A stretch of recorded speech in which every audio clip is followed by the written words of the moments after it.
Good evening, everyone, and we are at our last episode of FitoVision webinars for this year at least. And we have got a mixed bag of topics this time. We have got great faculties on board with us. First of all, as a ritual, we will start by welcoming the convener of FitoVision webinars, Dr. Bhaskar Pal. I welcome sir to this last episode of FitoVision webinars. Can we have the CV slide of Dr. Bhaskar Pal, sir? Sir is a senior consultant gynecologist at Apollo Multispeciality Hospital, Kolkata, and he was a previous chair of AICC RCOG, previous president of IAGE, and past president of Kolkata, and he was a previous chair of AICC RCOG, and we request you to speak a few words for this last past president Kolkata, and he was a previous chair. And it is my pleasure to welcome you to the final episode of what we call Fitovision. This is not going to stop, but this is our focused fetal medicine webinar series of 6 episodes comes to an end with this. And it will possibly be incorporated in a general one where we will do fetal medicine once in a while. As I keep saying that COVID has given us only one good thing, and that is the exploration of the virtual platform, which makes education much more accessible and equitable. I, for one, love face-to-face conferences because we get a chance to meet and greet, which we don't get here otherwise. But I really am glad and I'm honored, and thanks to all the faculty who've taken their time out to participate today. Dr. Aparna Sharma, Dr. Girish Patel, Dr. Ashok Khurana, who's joined in spite of being on holiday. Dr. Minu Vaish, Dr. Mandeep Singh, thank you for joining from Abu Dhabi. I think you're 2.5 hours ahead of us. And Dr. Niharika Malhotra, Dr. Arka Jati, Dr. Mansi, Dr. Poonam Mani, Dr. Preeti Tomar, Dr. Shruti, and Dr. Shyama. I would also take this opportunity to thank my entire team. You cannot execute anything without a great team working behind. So thank you, Sita, Aparna, Prasanna, Niharika, and Shyama. And a final thanks to our academics partners, MFine and Conference International, for providing the platform and doing the publicity. I hope you have useful learning. And fetal medicine is a specialty where everybody's got a lot of interest. And I keep saying that this webinar attracts a high number of live views as well as other fetal medicine programs. I think Ashok's SFM has made fetal medicine so popular that in Bengal, if we have a program in the districts, and I go for a program, normal obs and gynae program, the attendance we have a better attendance if it's a fetal medicine program. So that's great. And thank you very much. Back to you, Prasanna, and let's have a fruitful learning experience today. Thank you so much, sir. Thank you so much for taking out time for this last episode of ours. And now I welcome our chairpersons for the first talk. Can we have the slide of Dr. Aparna Sharma, ma'am? Good evening, ma'am. We welcome you to this FitoVision webinar. And Dr. Aparna Sharma is a professor of Obs and Gynae at AIIMS New Delhi, and she is a very well-known fetal medicine specialist with expertise in fetal interventions. And I request ma'am to speak a few words and welcome our first speaker for the evening. A very good evening to all of you, and welcome to this sixth and the final episode for this season, I would say, for the FitoVision. I think we've had a very successful series till now, and for this session, it is my privilege to welcome Dr. Khurana sir for the first talk, and I think he's a legend in the field of fetal medicine. Sir is the Professor Emeritus for Society of Fetal Medicine, and it is because of his efforts over the last over the last decade, that fetal medicine has become so popular in India. So I don't think we need any more words to describe him. You're welcome, sir, and we are very, very keen on hearing. And I can say in this entire series, I don't understand much of fetal medicine. And in this entire series, I have not interfered with the program even one bit. But this is one topic and speaker that I have chosen. So I had chosen Ashok to speak on AI in fetal medicine. Thank you very much. Thank you indeed. It is a privilege. And thank you, Dr. Bhaskar Pal, for this opportunity. And my thanks to Dr. Sita and to Prasanna for organizing this. There are some of you who might have heard some topic of mine, which was the same topic when we met on site at Fitovision in Calcutta a few months ago. Let me tell you, there is so much change in technology that today's talk bears only a passing resemblance to that talk. So if you think you're going to get bored and listen to the same stuff for the next 15, 20 minutes, I'm going to disappoint you. There's a lot of new stuff here. And I promise you, this is the pace that science is keeping. This is the pace that you and me have to keep up with. And if I can get confirmation from everyone that they can see me and can see my projection. Yes, sir. You can see. Yes. Excellent. Then I will go right ahead to talk about artificial intelligence in fetal medicine, because truly speaking, we've come a long, long, long way from when we learned the ability of the auto button, which used to automatically change the preset for us, and then went on to an automatic evaluation of fetal heart rate by just looking at the M mode, to where we stand today. And I promise to bring you up to date with this, and not just from an imaginary or a scientific or a journalistic point of view, but something that you and me can do every day. And more importantly, we should be doing every day, because if you were to Google last night and try and figure out, you would have got 776,000 results for AI and fetal medicine. And that's a disaster, of course. What I've put together for you is a list of AI applications in current daily practice.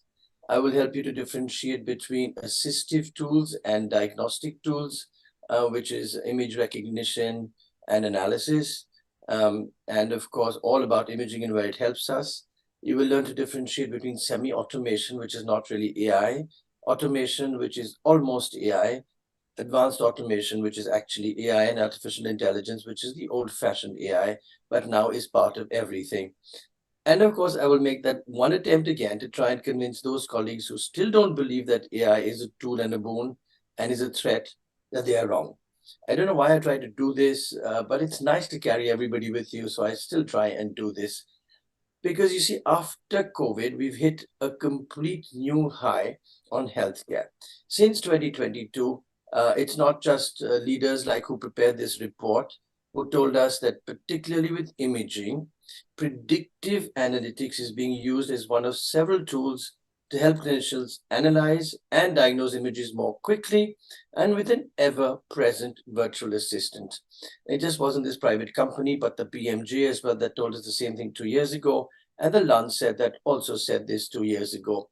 So we realize, of course, that it's been present in obstetrics for a long time. We've learned how to use AI in preterm birth evaluation, in the estimation of fetal weight, FGR and shoulder dystocia, in the prediction of vaginal delivery, in heart rate monitoring, gestational diabetes and hypertension. I will not dwell on that. I will move straight to how we use AI in fetal imaging, which means you and me have to absolutely have to improve and change ourselves, and we have to reinvent ourselves.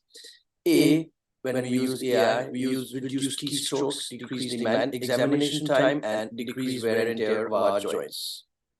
Then, most importantly, AI caters to our needs of medical personnel who are like either with entry-level skills or medium-level skills, and we equip them, sitting wherever they are, with or without supervision, with or without access to a so-called higher center, to make sure that they give us the same degree of excellent diagnosis.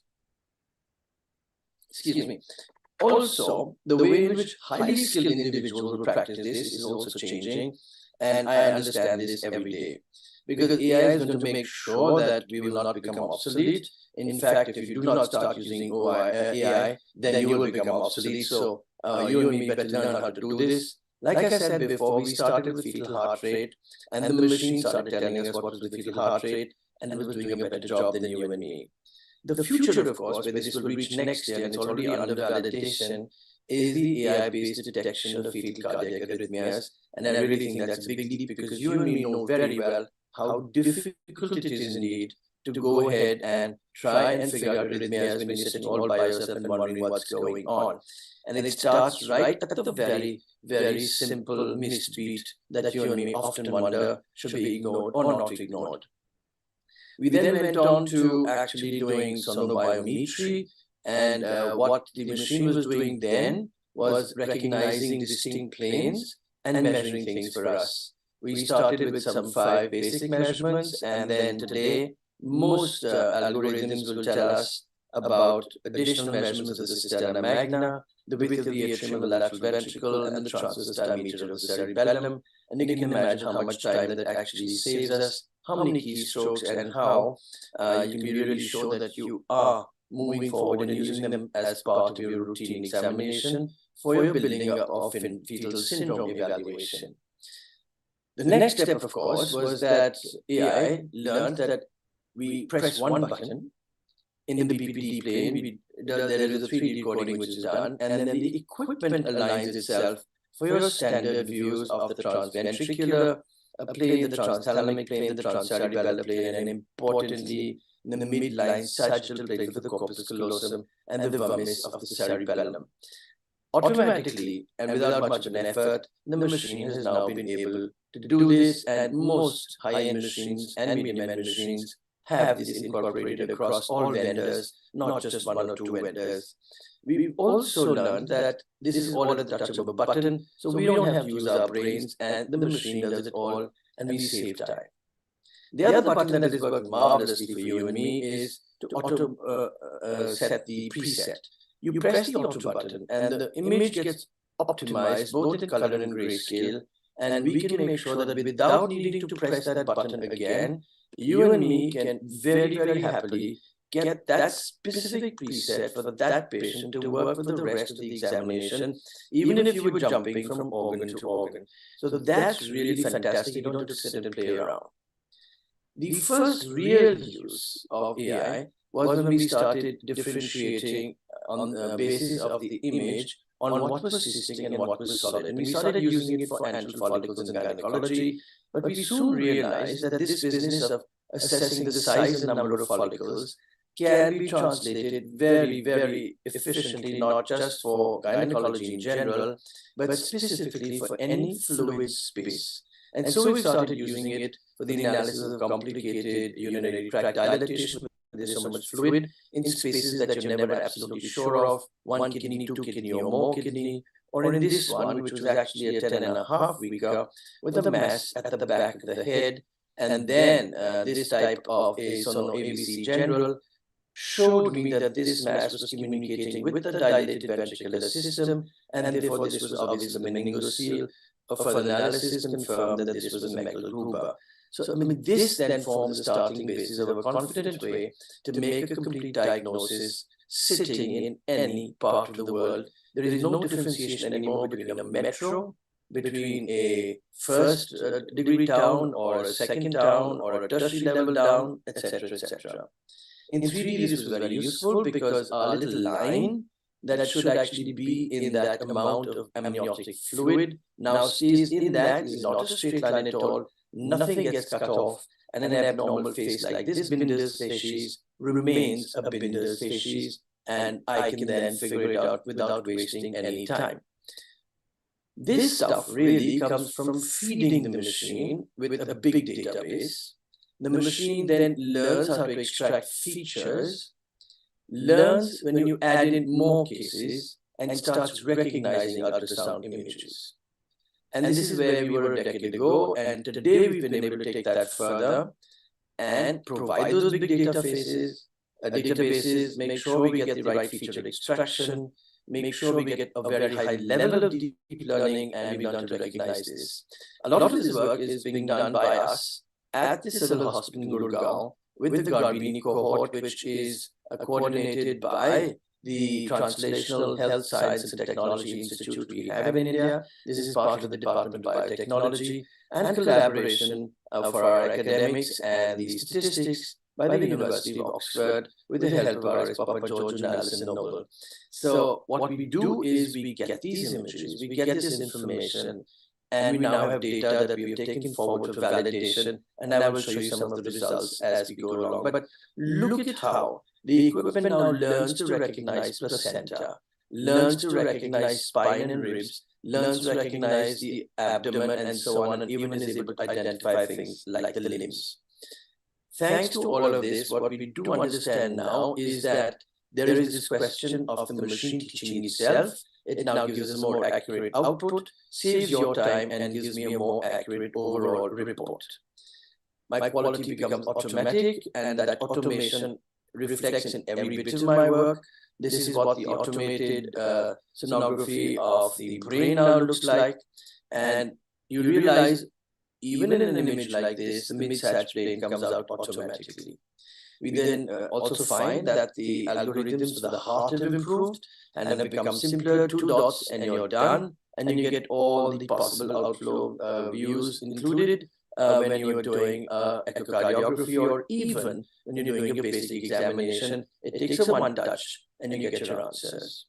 We've also realized that if you have an image on your touch screen and you run your finger across it, it reconstructs in 3D immediately without any effort. So it dispenses with the need to have a region of interest box, a cutting line and so on, a green line and so on. And you get images like this within seconds, and that's the new AI for this year. And then these lists have gone on to teach you how to do scans and to have confidence. And so actually, while you're scanning, you're given landmarks, given a list of what you've already achieved, you're given a list of what you still need to do.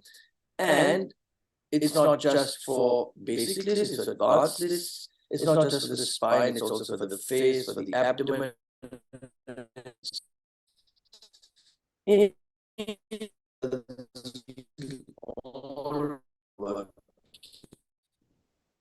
this is what is done. And then they're able to assess very nicely the entire ISWAP 20+2 planes without making too much of an effort.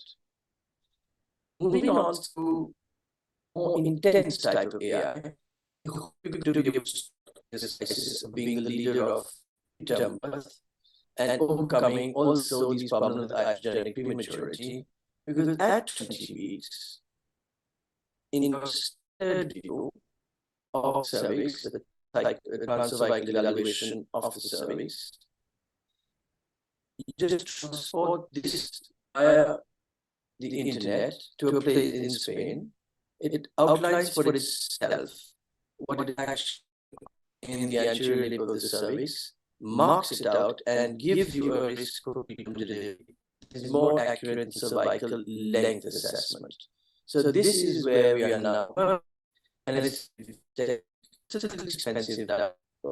With the effort of the Society of Fetal Medicine, we're going to be able to bring down the costs and make this far more usable. The image is the same, your standard transvaginal evaluation of the cervix in a longitudinal axis. It's an extension of what we've done with fetal lung maturity, where previously we used to send a 4-chamber view of the heart by marking the lung. We then realized that we could actually get to know whether these lungs were mature or not, and we would then be able to offset this high incidence of neonatal respiratory morbidity. This test, when we compare it with the conventional amniocentesis done at term, has actually the same degree of sensitivity and specificity, but a very high positive predictive value, as you see from this particular graph. The imaging is simple. It's a standard magnified 4-chamber view of the heart, exactly as you do with the cardiac preset. And you just upload this on the internet at the site. It's not a free service. And of course, this is not a screening test. You submit this and you get the answer on whether the lung is mature or not. And you pass that on between you and the clinician. You can decide what needs to be done. In fact, in recent reviews, we realized that there are ever increasing applications of AI for ultrasound, and we are able to use this for pattern recognition in the first trimester. And I find it very useful for making sure that both the upper limbs and both the lower limbs are present and documented. And this is going to offset a lot of the unnecessary tragedies that people go through and a lot of the actual litigation that you and me are going through because of misnames, and it can be used for any part of the body at 12 weeks. We've, of course, like I mentioned before, expanded the base really nicely for our second trimester, and we worked with the Calopus protocol with Oxford, and we published this data, and is now it's undergone internal validation, validated. It's now within 2 years of this exercise undergoing external validation, and it should give us the answer. What we've also been able to do is to date pregnancies with AI, not by measuring the head or by measuring the crown round length, but by the morphology of the fetus. And again, this is work that we presented at ISWOG last year and is now ready for internal validation, where the morphology will tell us the date and not a mathematical measurement. The next step that's happened is that syndrome formation is no longer just textbooks, but again online, where you get your data, you get the right diagnosis, and you switch on syndromes. And depending on the number of findings and what you tick off, the software tells you what to do next, what to look for next, puts it all together, and gives you an exotic diagnosis such as Matthew Wood syndrome when you found a diaphragmatic hernia with a microphthalmia. It's a revolution, and this is just one of the brands that is now currently available in India, where we can make this kind of a diagnosis. And here was one where we found a microcephaly, a retrognathia, a small cerebellum, and a muscular ventricular VSD. And my answer that the equipment gave me was, this is a duplication of 4P. I would have never dreamed I could ever do this without a geneticist. I called it a geneticist because that's my habit. And she agreed that yes, this is what it is. We evaluated this and we confirmed this on an amniocentesis. And then the fact that attaching a tablet, which is online while you're examining your patient, will tell you anatomy as shown in this particular one, tell you that your measurements are complete, tell you that your images are complete, extract the views and tell you that things are good. Does this really work? It works and it's coming to India soon. The prices have been worked out for the Indian market and I'm so happy about that. You have a tablet that runs in the background and tells you that, oh, you have a missing view, you finish that. Some markers are missing, you make sure that you get those properly. While you are examining your heart and your brain now, you can actually make sure that the best views are already stored for you, that it tells you about examination completeness, and it actually eliminates the risk of missing some crucial findings. May not tell you the diagnosis, but it will give an anatomical hint and alert you that this is not right. Please look carefully at this particular section and then try and see whether it's normal. So really speaking, that is where we reach the next stage, which is almost there again, is identifying altered pathology in terms of a specific diagnosis. We have a bit far to go on this, and more over the next 2 years as we meet. But in the meanwhile, please understand that AI promises to help you to triage patients, for decision support, for assisted reading, and for structured reporting. And thank you so much for your attention. Thank you indeed.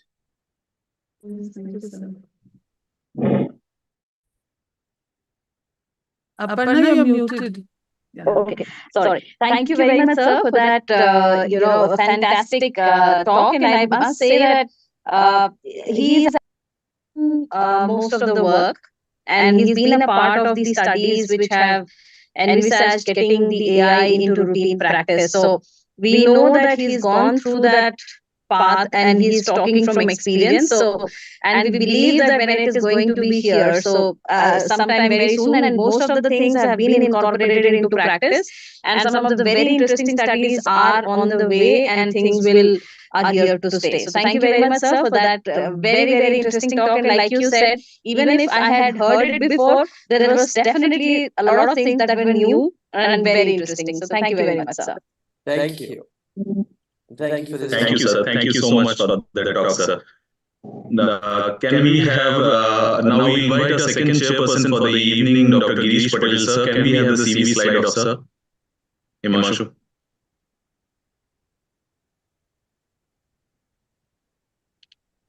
Good evening and welcome Dr. Girish Patel to Fetal Vision webinars. Sir is a very well-known teacher. You can see his entire CV on the screen, and is a very well-known and very respected teacher in the field of fetal medicine. He is a senior obstetrician, and he has taught many students, and he has created many fellows of fetal medicine under his wings. So we welcome you, sir, and I request you to speak a few words for Fetal Vision, and welcome our next speaker for the evening. Welcome, sir. Thank you, Prasanna, Sitaji, Dr. Bhaskar sir, for giving us an opportunity to enter the webinar, first of all, on this Sunday. And as the Dr. Prasanna has conveyed me the invitation, from my side, and I logged in also just after Sitaji, that I would love to listen to Dr. Khurana sir, that every time I listen to him, I am little bit fearful that even if that AI should not throw us out because that those machines of very high caliber like the one which you are using, we are still E10 user and you are expert 22. So more and more artificial intelligence will come in higher end machine and the diagnosis will be much more easier. So I am always fearful that. So second speaker, I would love to welcome Dr. Minuji. I was recently there in Dehradun. In that conference, she is hailing from Uttarakhand, and currently she is the president of Uttarakhand. I could read so many features in her armamentarium that she is a master trainer of HPV vaccination, and she is doing a lot of work for the welfare of the womankind. She is currently the president and best doctor award she got in Uttarakhand Mahila Association. We welcome Dr. Minuji, and you can proceed with the topic. Thank you, sir. Thank you very much, Dr. Girish, for the kind words. And I'm truly privileged to be in this platform. I congratulate Dr. Bhaskar Pal, Dr. Sita, Dr. Aparna, and Dr. Niharika, and Dr. Prasanna Roy. And for creating this, they all are working enthusiastically on this web series of Fetal Vision. This is very informative and we have learned a lot. So, Dr. Ashok Khurana's talk was very mesmerizing and it was out of the world. And as Dr. Girish, you are telling that when AI has come, everything is going through AI, then I sincerely hope that our brain doesn't stop working. So such a wonderful, insightful talk Dr. Khurana has given. Now, my topic is given to, I'm really thankful to Dr. Sita for giving me opportunity to speak on the topic of drug-induced, and I myself learned a lot by preparing the slides. Let me share my slides.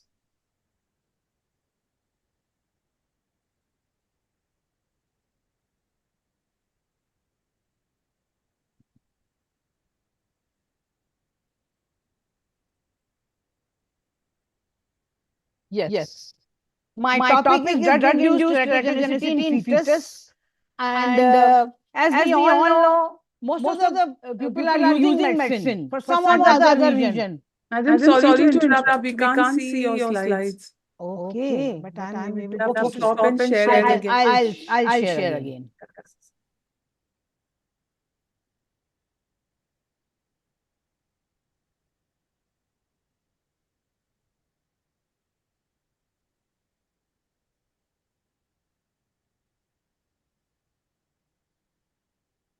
Are you able to see?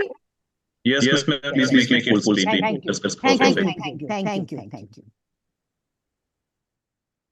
So the drug-induced teratogenicity in fetus. So some or the other time people are using medicine even in pregnancy. So majority of pregnant women are exposed to medication during pregnancy. Fetal effects of the most of the therapeutic agents are known for about one half of the medication.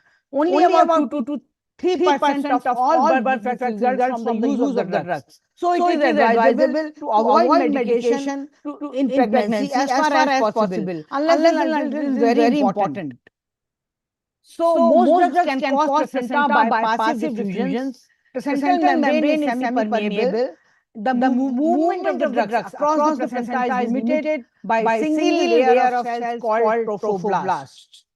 So this is the structure we see when the fetus is growing inside uterus, and how can it cross the medicine very well. And there is next slide will show how medicine cross the placenta. There is the physiochemical properties of the drug, lipid solubility or diffusion, molecular size, protein binding.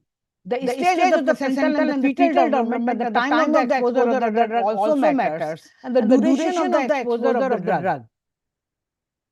So, the lipid solubility of the drug plays a very important role. If the drug is lipophilic drugs, they diffuse readily across the placenta and enter the fetal circulation. That is thiopental crosses placenta and causes sedation, apnea in the newborn infants. On the other hand, ionized drugs cross the placenta very slowly, very low concentration comes from the fetus, that is succinylcholine and the penturonium. It depends on the stage of the fetal development.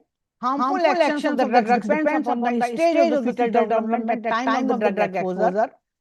Mammalian fetal development passes through three phases: blastocyst formation up to 16 weeks, from the day of the conception to 2 weeks, and the organogenesis from 17 to 16 days, and histogenesis and maturation of functions.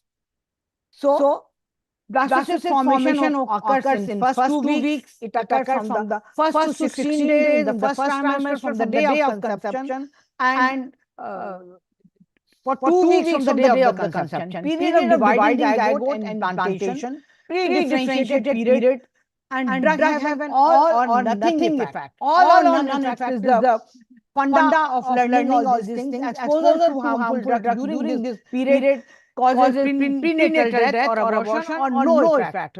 Either the drug will affect all the time and will cause spontaneous abortion, or there will be no negative effect on fetus. And another period is 2 to 8 weeks. That is 8 weeks from the day of conception and 10 weeks from the last menstrual cycle. Is the process by which cells specialize and organize to form the tissues and organs of an organism. It occurs between 17 to 60 days in the first trimester. It is the most sensitive period of the pregnancy, and exposure of the harmful drugs, major birth defects in the body parts, or major congenital malformation do take place. So, first trimester of pregnancy is very important. It has the greatest negative effect on the fetus. So, the 8 weeks onward is the time for estrogenesis and functional maturation. Growth and fetal development occur during this stage. Fetus depends upon nutrients and harmful supply. Exposure to drugs can cause functional problems rather than gross malformation. Exposure to drugs between second and third trimester will not induce major malformation, but drugs can produce minor morphological abnormalities, growth retardation, and functional defects.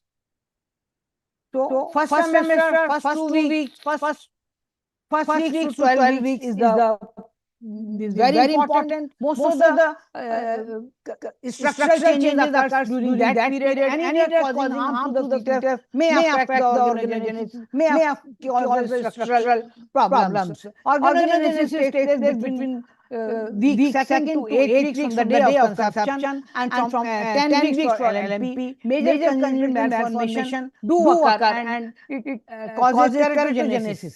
Second and third trimester between the 13 weeks to 28 weeks, and after growth and fetal development takes place during that period. Near term, from week 29 to week 40, adverse effect on labor or neonates do occur after delivery. This is a very important chart. It is showing the critical period for human development. What we see first 2 weeks after conception, if there is exposure to the drug, exposure to the substance which are not good for the fetus, there will be the prenatal death.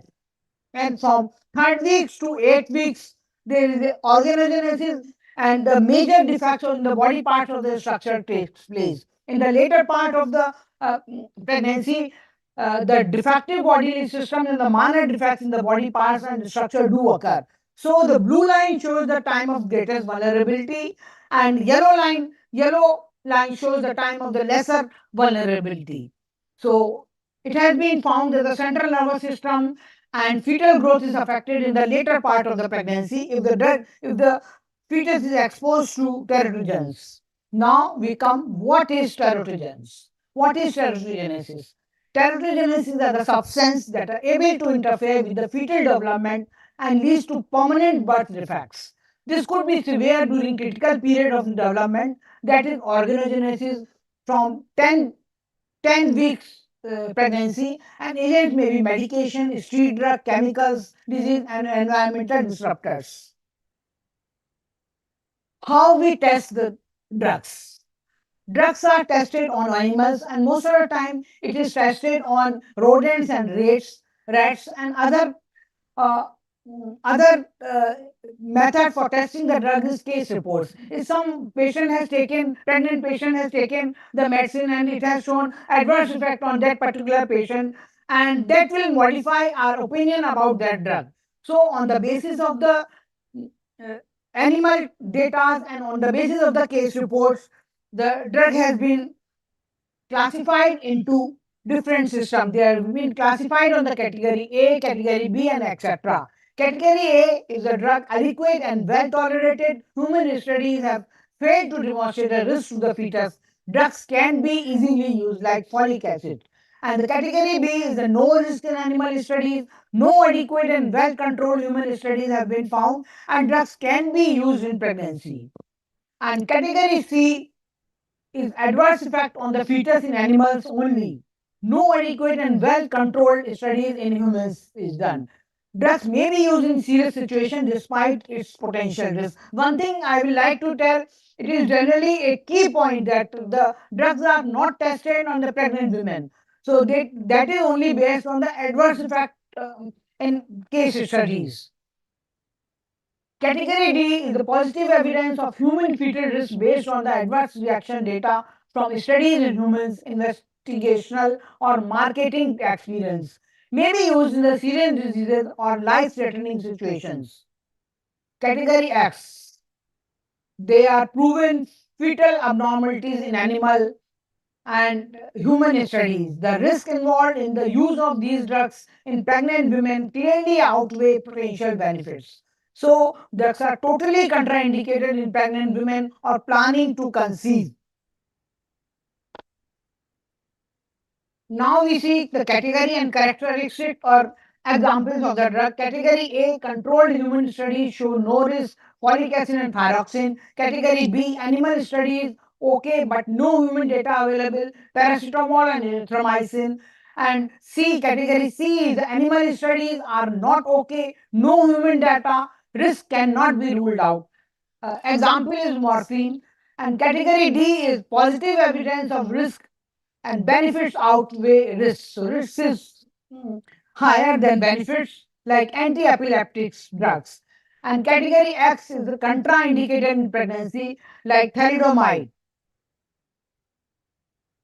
There are certain proven teratogens. They come under the category X: retinoids, thalidomide, lithium, alcohol, cytotoxic drugs, folate antagonist, methotrexate, alkylating agents like cyclophosphamide, and anticonvulsant, valproic acid, phenytoin, and carbamazepine.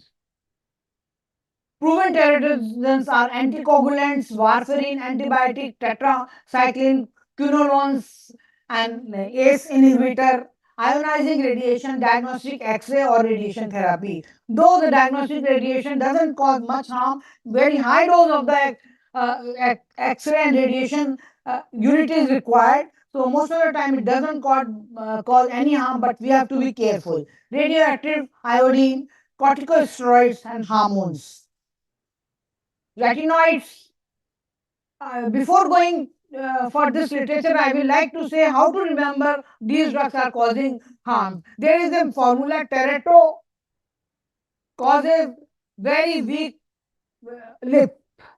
This is the way I learned, so I'm just sharing my learning method to you all. So proven teratogens are the retinoids. Vitamin A should be limited to 700 microgram per day. Isotretinoin used in the treatment of the acne. And now we can see tereto causes very weak lip.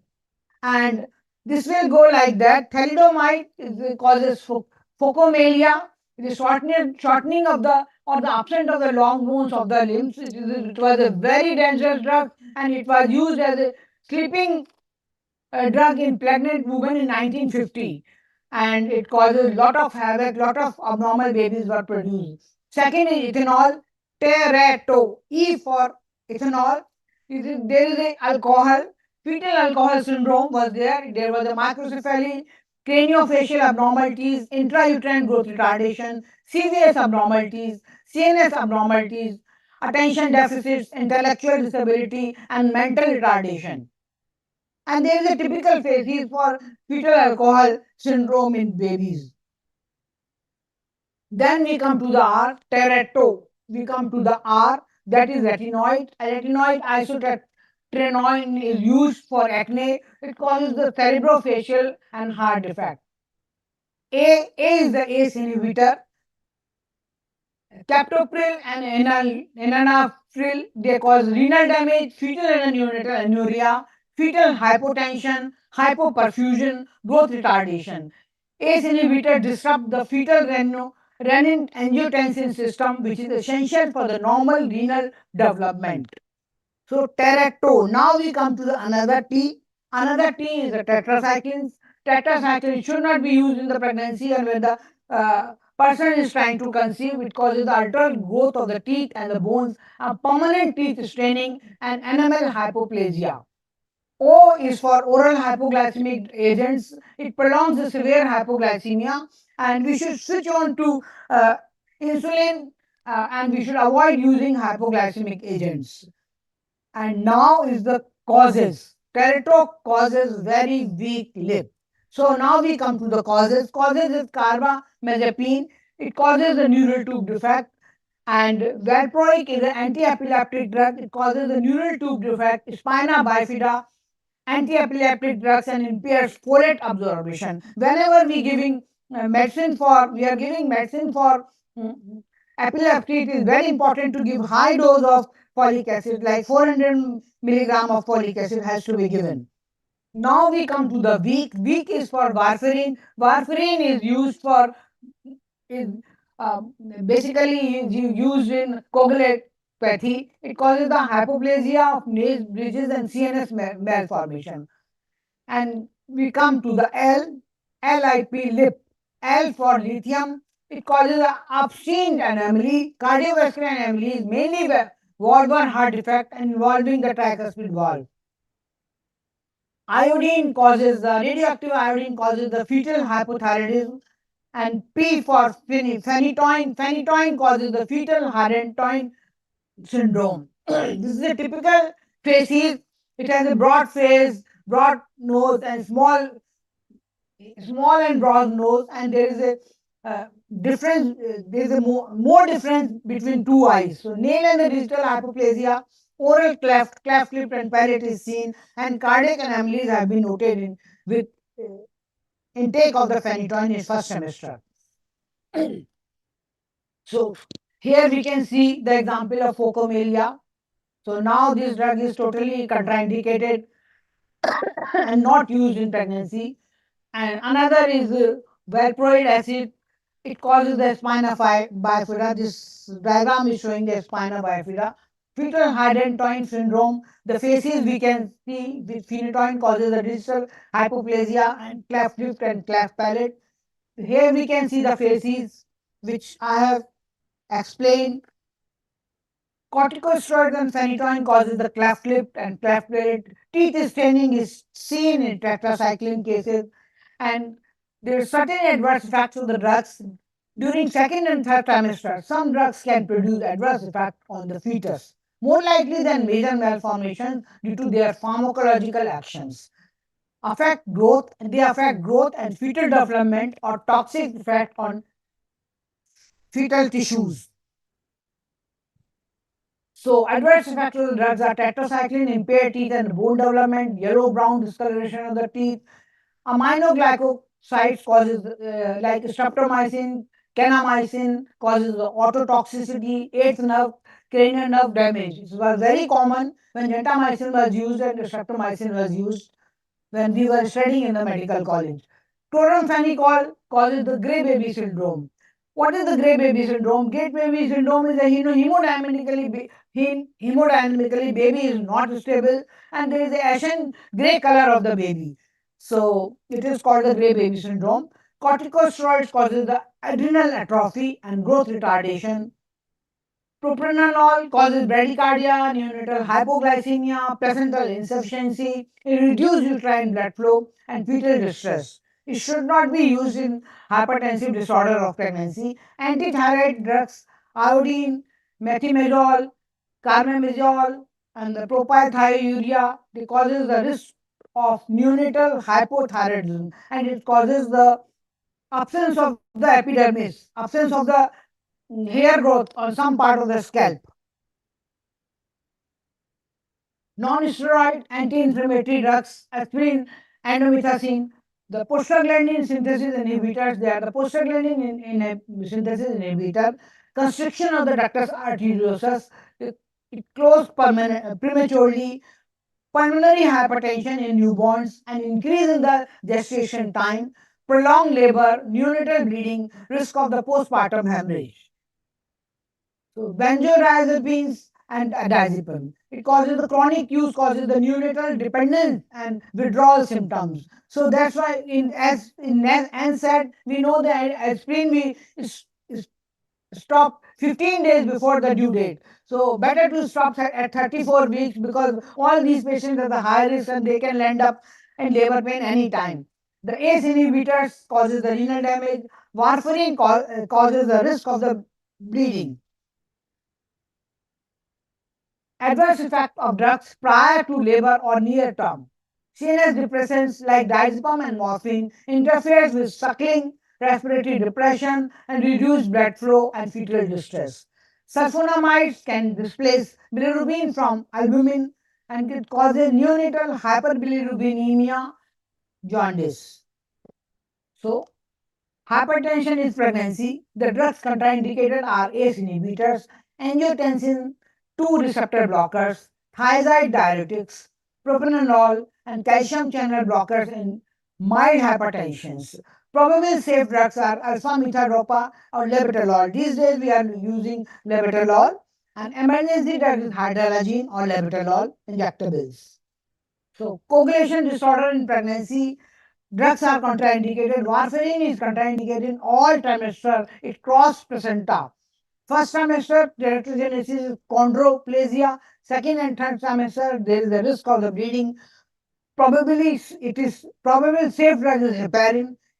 It is polar, it doesn't cross the placenta and it has got antidote and protamine sulfate is available as an antidote. Antithyroid drugs in pregnancy, they are used in thyrotoxicosis or Graves' diseases.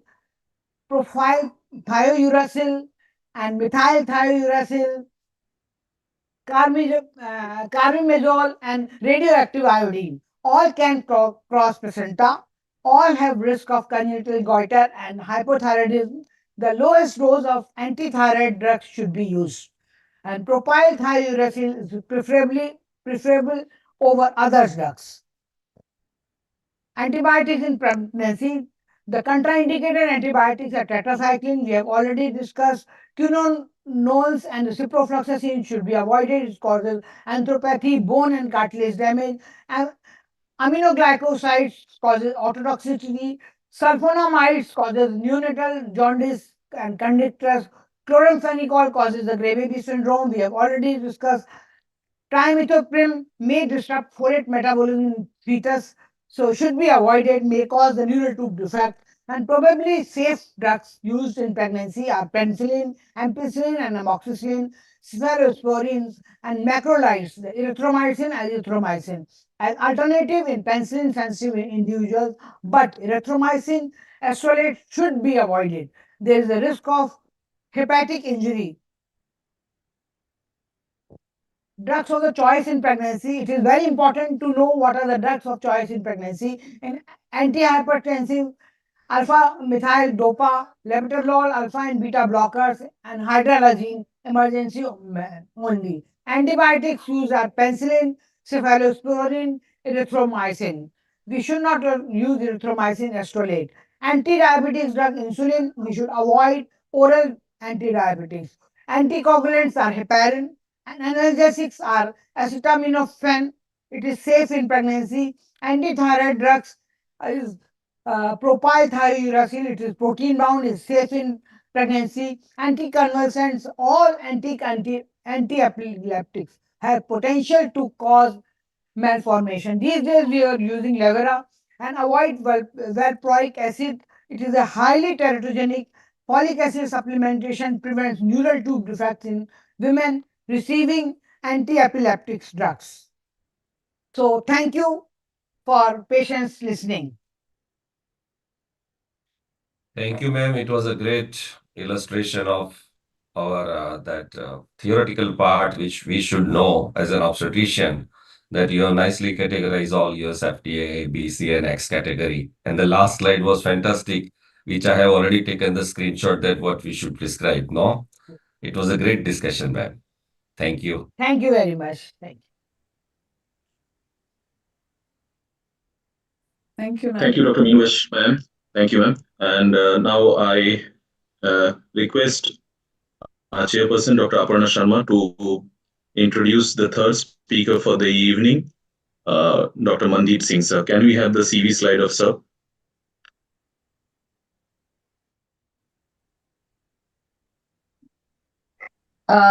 Hello, everyone, and I think it is my privilege to welcome Dr. Mandeep Singh.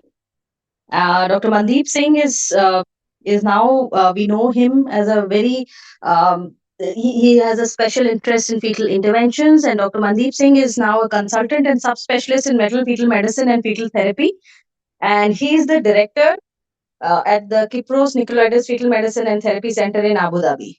So we have been interacting with him in the last 1 year, and we know him as a very prolific fetal surgeon now. And Dr. Mandeep, we are very keen on hearing from you. Welcome to this session today, and looking forward to your talk. Thank you, Aparna. Can you hear me? Yes, yes. We can Perfect. hear. I'm just going to share my slides.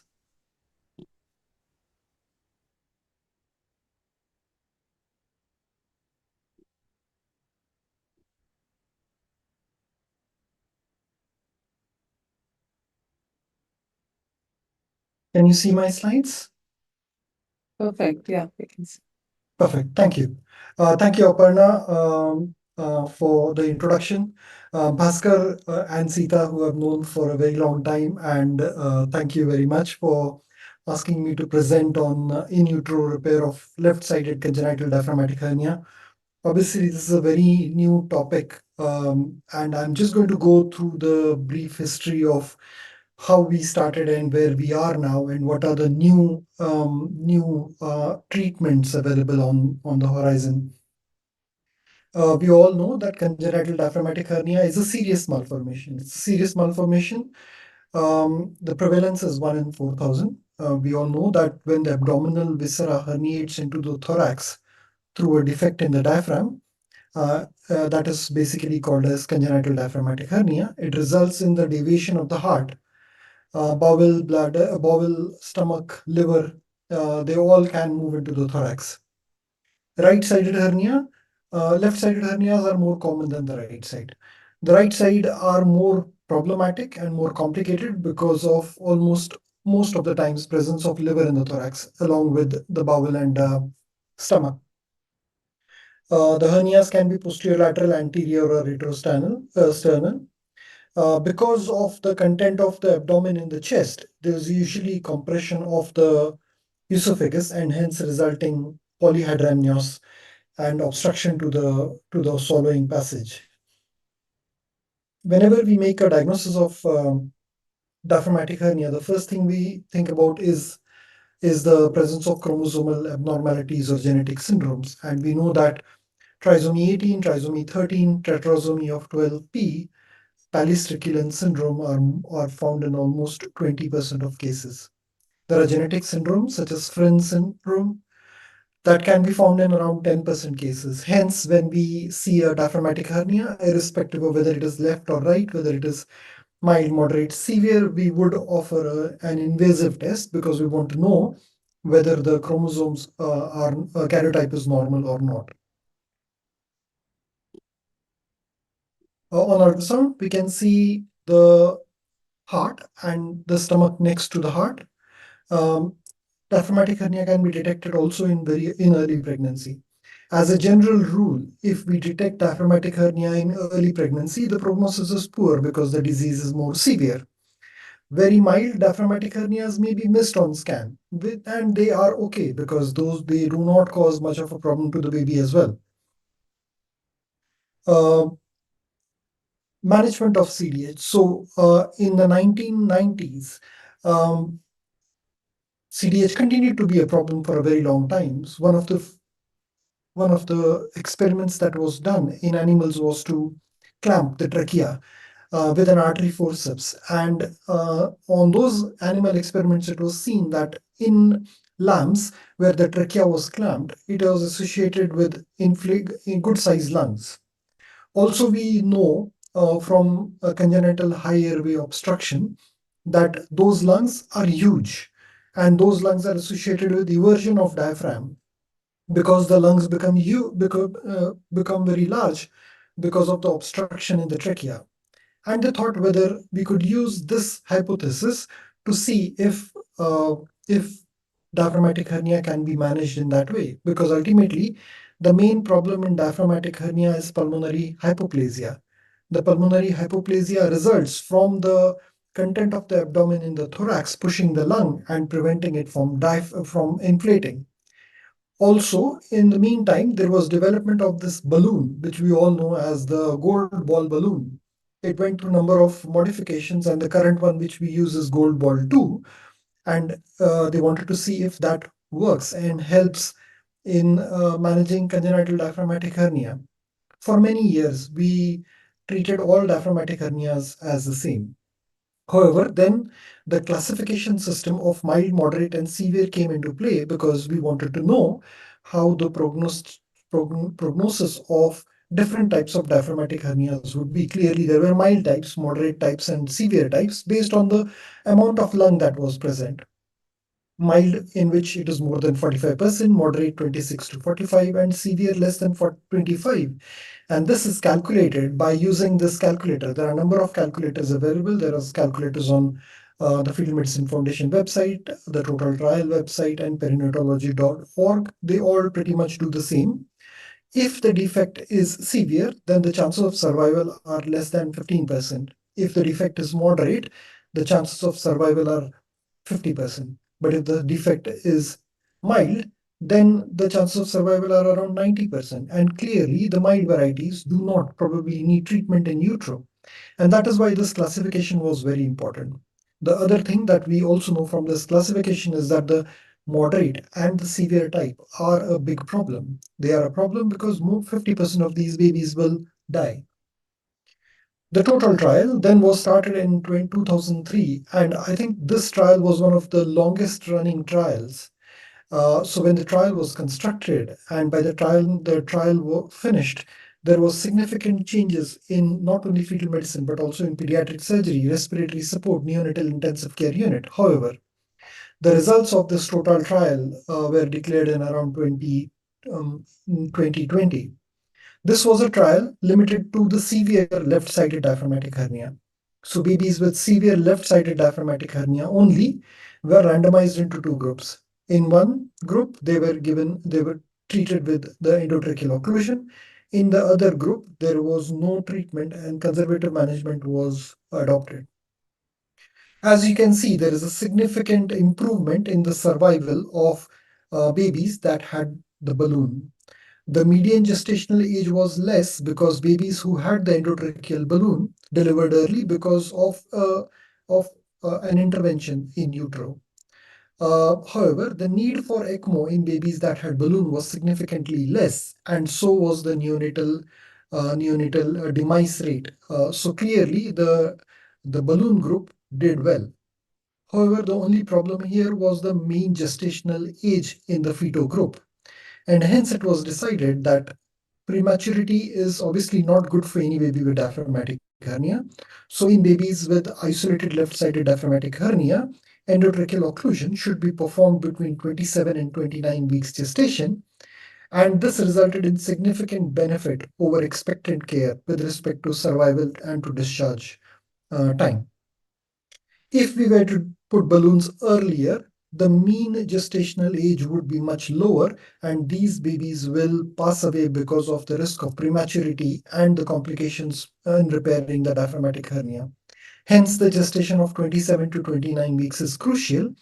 In severe ones, we put the balloon at 27 weeks. In the moderate ones, we sometimes put the balloon slightly later at around 29 weeks because the gestation at delivery is very important.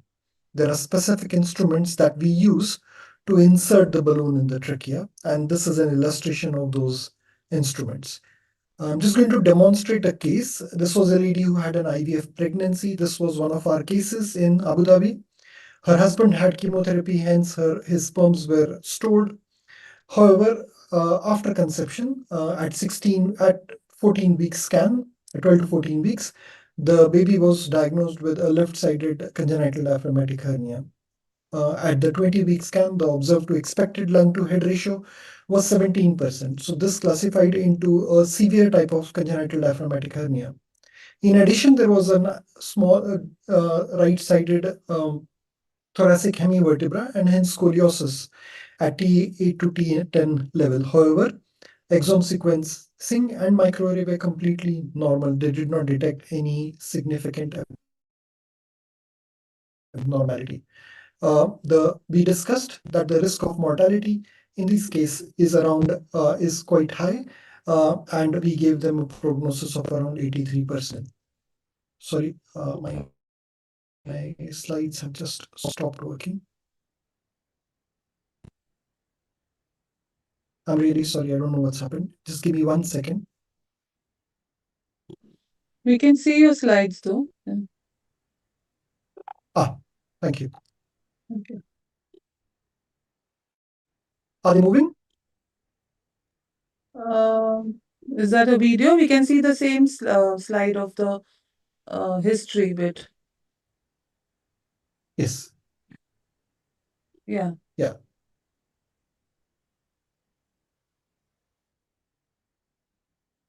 Hello?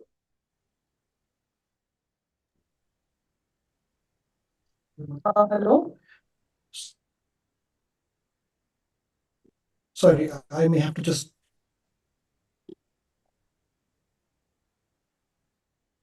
Hello? Yeah. Yes, sir. We've lost you a bit. So I think you have to exit and then restart. Yeah. Yes.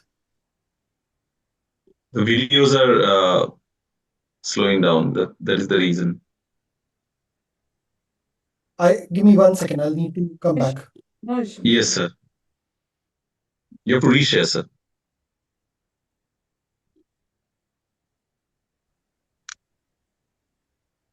It is so fascinating that a technique is becoming available not only in India but close to India. So at least those patients that have this craze for running away and doing something outside will just have to go up to Abu Dhabi and back. I think that's wonderful. Plus, I guess we could always start up an academic exchange so that some of us could go there and have access. We must realize that in the developing world, money is a problem.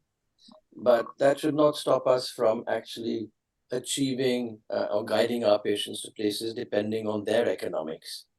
So with the availability of more centers close by and within our own country and an academic exchange, I think this would be really nice.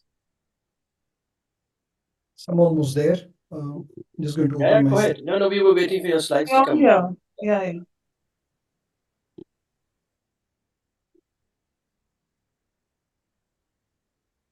Should we start with your share screen again? I'm back 1 second. Wonderful.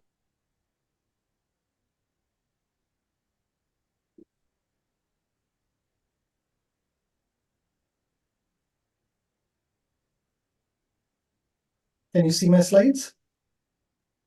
Yes. Yes, sir. Yes, sir. We can see. Perfect. But we have to make sure your videos are running. So Yeah. this one is. This one is. So now in this case, we know that this is a severe diaphragmatic hernia. We decided to put a balloon. It's important to use this technique of putting a balloon only in units which have good neonatal outcome, good neonatal facilities. If I just take you back, this is this is the mouth of the baby. That's the back of the tongue, and then we enter into the trachea. The fur-like part is the back of the tongue, and we are entering into the trachea. You can see the uvula there. We then deflect the uvula and then go into the trachea. You can see the arytenoid cartilage there. We displace the arytenoid. That's the trachea. That can be identified by the C-shaped cartilage, and you can see a bit of mucus in the trachea at the bottom. We go in and then basically go up to the carina. And you can see the trachea now dividing into two. That's the carina. Now at this stage, we bring the balloon in and then inflate the balloon with almost 4 milliliters of water. This balloon has a capacity of almost 6 milliliters. So we then start inflating the balloon, and as we inflate the balloon, we pull the catheter back, and then once the balloon is snugly fitted in by 6 ml of water, we just come out. We leave the balloon and come out.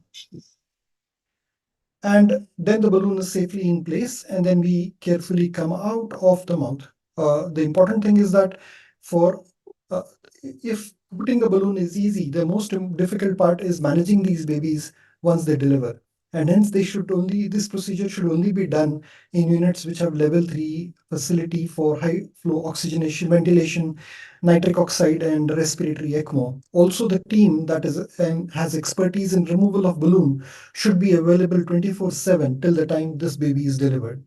In our case, once we put the balloon in, the lady started leaking after 10 days.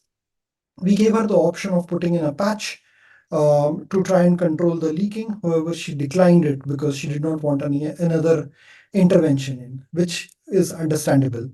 However, at 33 weeks and 4 days, she developed chorioamnionitis. Her CRP raised and she became symptomatic, and hence we had to deliver the baby. In this, we could not remove the balloon by a fetoscope again because there was anhydramnios. So we decided to do an exit procedure. And this is the exit procedure. You can see the baby's head being delivered. And once the head is delivered, we keep the baby's shoulders inside the uterus. And the pediatric ENT surgeon then does a bronchoscopy. You can see the laryngoscope going in. And that's their soap that they use. And then once they go in, they can see the balloon. You can see that's the balloon that is seen. And then they just puncture the balloon, and with the grasper, they remove the balloon out safely. But then at the same time, they do not take the scope out. They put the endotracheal tube at the same time so that the airway is completely secured.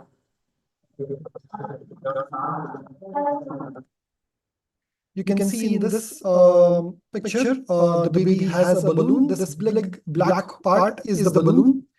And you can see on the topmost image the change in the lung. And lung which was less than 17% is now inflating because of the presence of the balloon. So this is the effect of using the balloon in babies with a very small lung. So obviously this balloon placement has a beneficial effect on the lung. This baby then delivered, but then had a stormy course postnatally. Baby was in neonatal unit for 135 days, had complications such as pulmonary hypertension, prematurity of course because it was at 34 weeks, repair of diaphragmatic hernia which happened on day 6. The baby subsequently also developed tracheomalacia, for which we had to treat by doing a tracheostomy. and now has a CPAP machine, but is doing very well. The baby was recently discharged, in fact, last week discharged home, and was covered very well by the media in the UAE, because this was the first baby in the UAE that had endotracheal balloon treatment with an endotracheal occlusion. However, the story is still incomplete. The story is incomplete because, as I've shown you, these babies still have a lot of complications. These babies have a lot of complications in terms of pulmonary hypoplasia, hypertension. Pulmonary hypertension sometimes continues up to the age of 5 years. These babies are then oxygen dependent and have complications like tracheomalacia, which then make them have tracheostomy for at least 2 to 3 years, because the trachea becomes soft probably because of the balloon. We don't exactly know the reason for tracheomalacia, but tracheomalacia can happen in 5 to 7% of cases.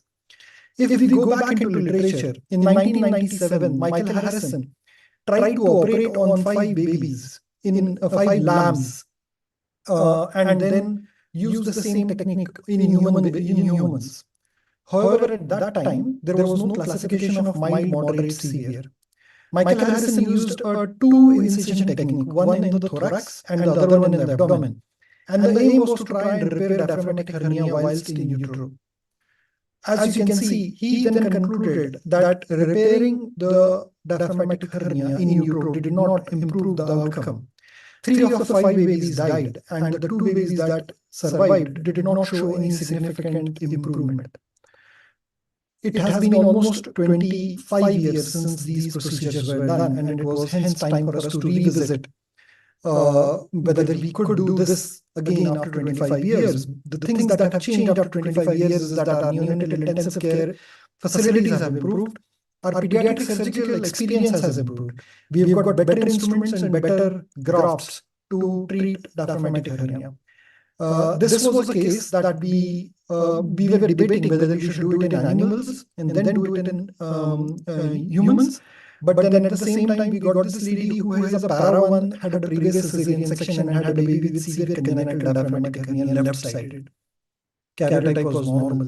She was 27 weeks. However, the placenta was completely anterior, and there was no access into the amniotic cavity through the mother's abdomen. So we continued to assess this lady. The liver, small part of left lower liver was also content. Microarray was normal. Fetal MRI confirmed our ultrasound findings. And you can see this diaphragmatic hernia on the left side heart and the stomach. And we calculated the lung-to-head ratio, which was classified this into as 21%, which means that this was again a severe type of diaphragmatic hernia. We used this calculator to classify this into mild, moderate, severe, and this was a severe type of diaphragmatic hernia. Now, the options were where we don't do anything, we let the baby deliver and then manage the baby, or do endotracheal occlusion, but the placenta was completely covering the anterior wall of the uterus.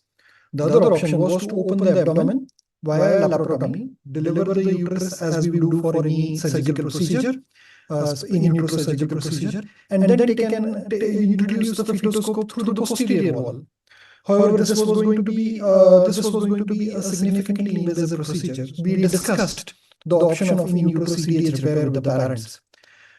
They agreed, but that was not enough. We had to take institutional ethics approval. We discussed it at the MTT.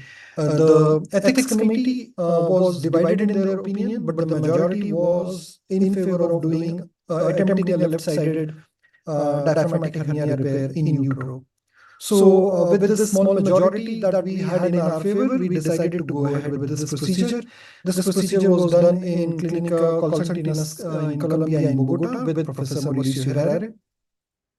The aim was to push to pull the bowel from the abdomen down into the abdominal cavity, and then to put a patch on the diaphragm. We then planned this procedure very carefully, including what type of anesthesia we're going to use, position, the umbilical cord, because the in utero spina bifida repair, we operate on the back of the baby. So the umbilical cord is not exposed at all. However, here we were going to operate on the front of the baby.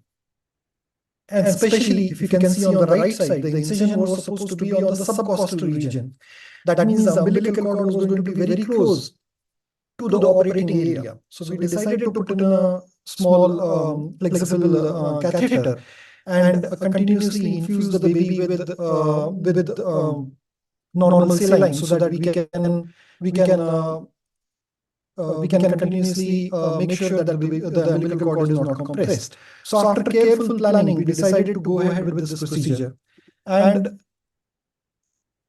these are the steps. We decided that we will do a mini hysterotomy as we do for in utero spina bifida.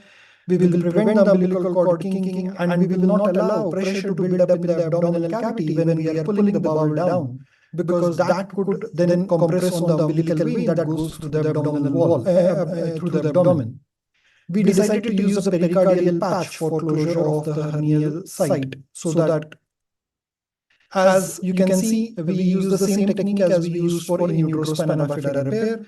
We mapped and created a small area through which we were going to take the incision, and then we started the procedure. The uterus was opened.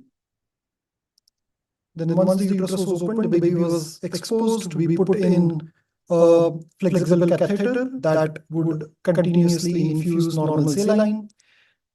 This is the baby's chest, front of the baby. So we gave local infiltration so that it doesn't, so the baby has a subcostal block and prevents pain for the baby.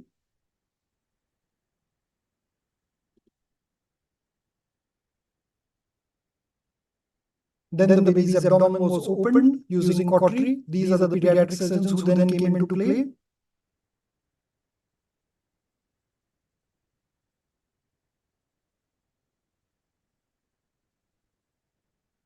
Once the abdomen was opened, the peritoneum was opened, and you can see the bowel coming out. So we pulled the bowel back from the thorax gently and identified the gap in the diaphragm. Once the gap was identified, we used a pericardial patch and that was sutured to the anterior part of the diaphragm. And then to the posterior part, we put gentle stitches and used T-seal, which is a gel that seals the patch onto the back of the diaphragm.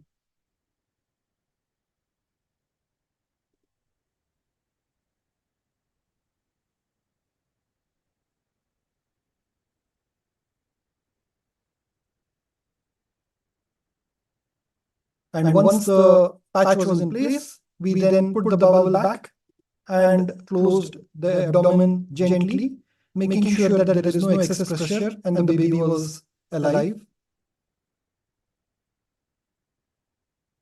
And then we saw this happening on day 3, that the abdomen was free of all the bowel, and you could see the heart, and the abdomen, the patch was still in place. And we are following this baby. The baby is due for delivery soon. The baby is alive. And we hope that this baby will not need any further treatment. I'm sorry, my slides are just jumping. But that was the last slide. We have just done an MRI of this baby. The patch is in place. The lungs have grown well, and we are going to monitor the outcomes such as gestational age, birth weight, time of repair defect, ECMO, the survival rate in these, and then we are planning to do a pilot study with another 5 cases. And obviously these will be done under a research setting, and then we will see where we go with this. This is my last slide. So thank you very much, and I'm sorry for this constant interruption from my computer.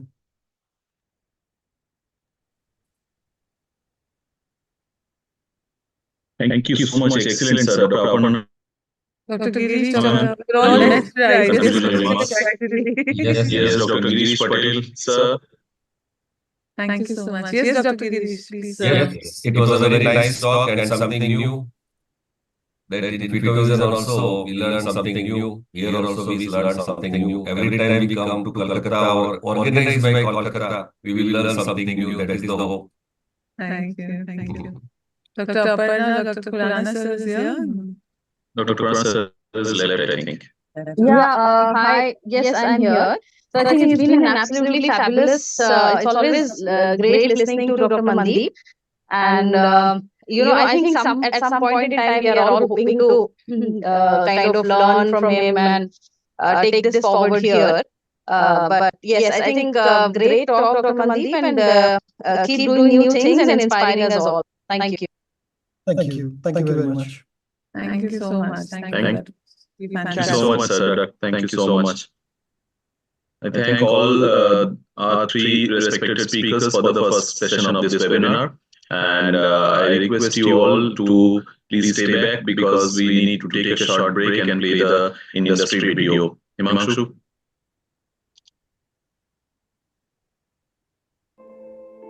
From the sandy shores, where a couple stands hand in hand, witnessing the birth of a new day, to the boat sailing towards the horizon, seeking its abundant catch, the rising sun signifies a fresh start, a beacon of light guiding us towards a healthier future. A mesmerizing sunrise, symbolizing hope, transformation, and possibilities heralding a new beginning.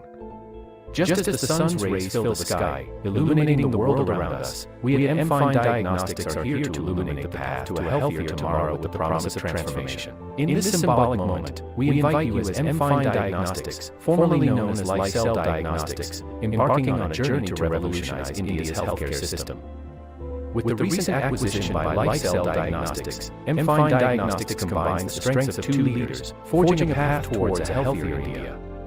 Our commitment to excellence, nurtured by years of experience, will redefine the way healthcare is delivered. At NRL, we cater to a test menu of 3,000 plus tests. These are all specialized tests, and they cover various high-end specialized tests like genomics, radiotyping, phage, newborn screening, prenatal screening, immunohistochemistry, allergy, and flow cytometry. Come, let's explore a realm of innovation and compassion. Here, the convergence of science and care sets the stage for a new era in healthcare. Inside our state-of-the-art facilities, skilled medical professionals work tirelessly, employing the latest advancements and breakthroughs. We believe in leaving no stone unturned in our pursuit of accurate diagnostics and comprehensive care. With M-Fine Diagnostics, you can trust that your and your patient's well-being is in the hands of dedicated professionals, guided by a shared vision of transforming lives.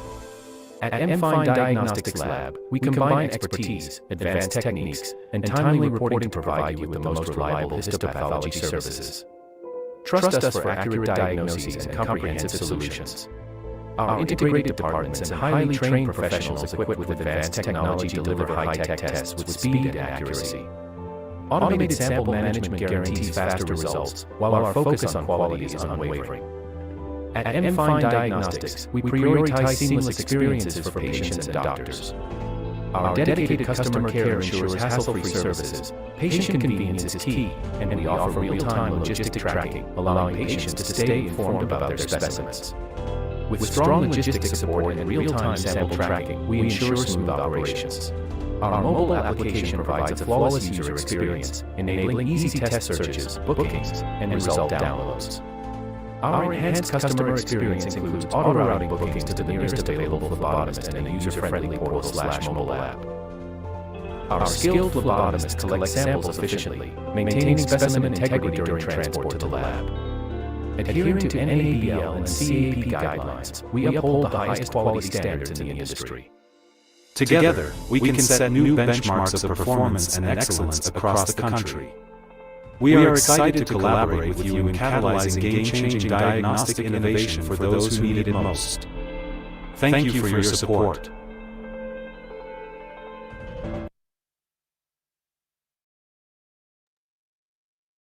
Thank you, M-Fine LifeCell and Conference International for helping us out, supporting us in the Fitovision webinars. Now we move on to the exciting part of the webinar. We have a panel on preterm birth, and it is going to be moderated by Dr. Niharika Malhotra. Can we have the CV of Dr. Niharika?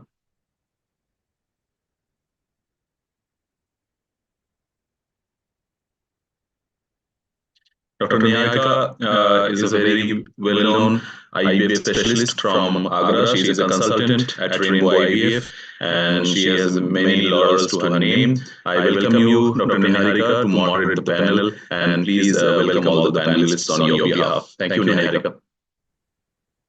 Thank you so much, and thank you, Team Fitovision, for having me here.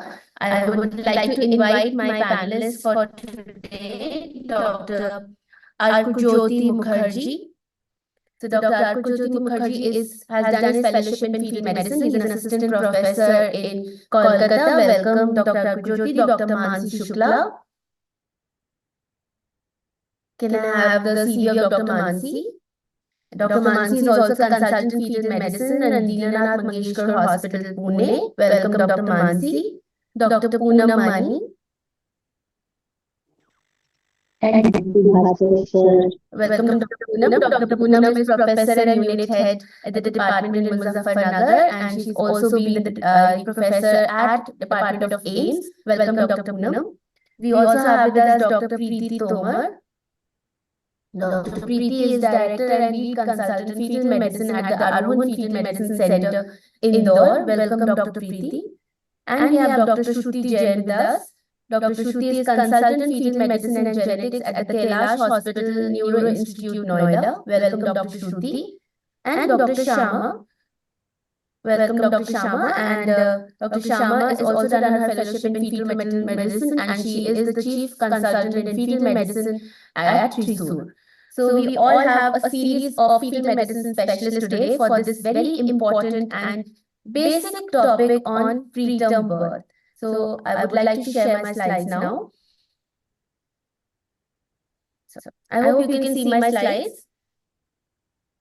So as we all understand the epidemiology of preterm birth, I would like to share something here today. Is that I also delivered a preterm baby at 30 weeks, 1.25 kgs. And as a mother of a preterm, I totally understand how important it is. Even after coming up with so many advances, we are still lacking somewhere in treating preterm birth. Globally, we know prematurity is the leading cause of newborn deaths and second leading cause of death after pneumonia in children under the age of 5. And it's very shocking to see that we still rank as the number one country for preterm birth. We all understand that yes, preterm birth is a huge topic to cover, and we know that delivery anytime before 37 weeks is termed as preterm birth. We will be doing 3 cases, maybe 2 if whatever time permits, but covering all basic things and take-home messages here today instead of moving forward towards any advancements, because our aim here is to bring down that incidence in prevention of preterm birth and decreasing the neonatal morbidity and mortality associated with it. So let's take our first case and we'll start with Dr. Sharma, 26-year-old second gravida, currently at 10 weeks pregnancy. She has had a previous history of preterm delivery at 26 weeks. Right now has no living issues. So very common scenario. Let's see how would you like to manage her in this pregnancy. Yes, ma'am. Thank you for the opportunity. In this case, I can clearly very well see that now she's just 10 weeks, but with her previous history, there is no living issue. It was a case of preterm labor. It could have been a cervical incompetence initially, we don't know. So as the history suggests, in my OPD, if such a case comes 10 weeks, definitely I will follow her with cervical, like the serial scanning for sonographic cervical assessment. That is from 12 weeks onwards. And I, in my scenario, of course, I shall offer progesterone supports, but from 16 weeks, that is what we do here. Elective cerclage is something I wouldn't offer for this case unless, of course, I see a serial shortening of the cervix right from the 12 weeks onwards. So let's start with the first topic here, assessing the cervical. So Dr. Arkujyoti, if you are here. Yes, ma'am. can you give us some tips of assessing the cervical length? Because as gynecologists, I think we all should start doing our own ultrasounds and not keep sending them away. So some small tips as in a routine OPD to assess cervical length. First of all, the cervical assessment should be done transvaginally. Okay. We have to put the transvaginal probe into the anterior fornix and monitor it a little bit and put minimal pressure on the cervix and measure it at its maximum extent along the cervical canal. So any incident where you would like to assess the cervical length before 16 weeks? Yeah, ma'am. We actually routinely start to go for cervical assessment starting from the NTNB scan, that is 12 weeks onwards. So from when we should, in case in such cases which are previous preterm birth, so we have to follow this up every 2 weekly. So whenever I plan to do cervical length assessment, first of all, a longitudinal view of the cervix should be obtained and the cervix should be measured along its longitudinal axis. Ideally, a transvaginal ultrasound is always better and taken into consideration. Maternal bladder here should be kept empty because if the patient is having full bladder, it can artificially increase the cervical length. Also, small things to know is that you should always understand and identify the cervical canal properly so that you do not actually avoid inclusion of the isthmus. Sometimes we miss identifying the cervical canal properly. External os is identified at the point at which the anterior and posterior lip of the cervix actually come together. Yes, we have understood a lot about short cervix, and in this case, let's go ahead with Dr. Mansi. Dr. Mansi, the same patient who had a history of previous preterm at 26 weeks is here with you at 16 weeks with a short cervix of 2.5 centimeters right now at her NT-NB scan. So what would you like to do here? So now we have two factors in place. One is the short cervical length and a history of previous preterm birth. In this case, we can offer her a choice of progesterone, as Dr. Sharma mentioned, and a cerclage. So a cerclage this would be an ultrasound guided cerclage that is being performed for the patient.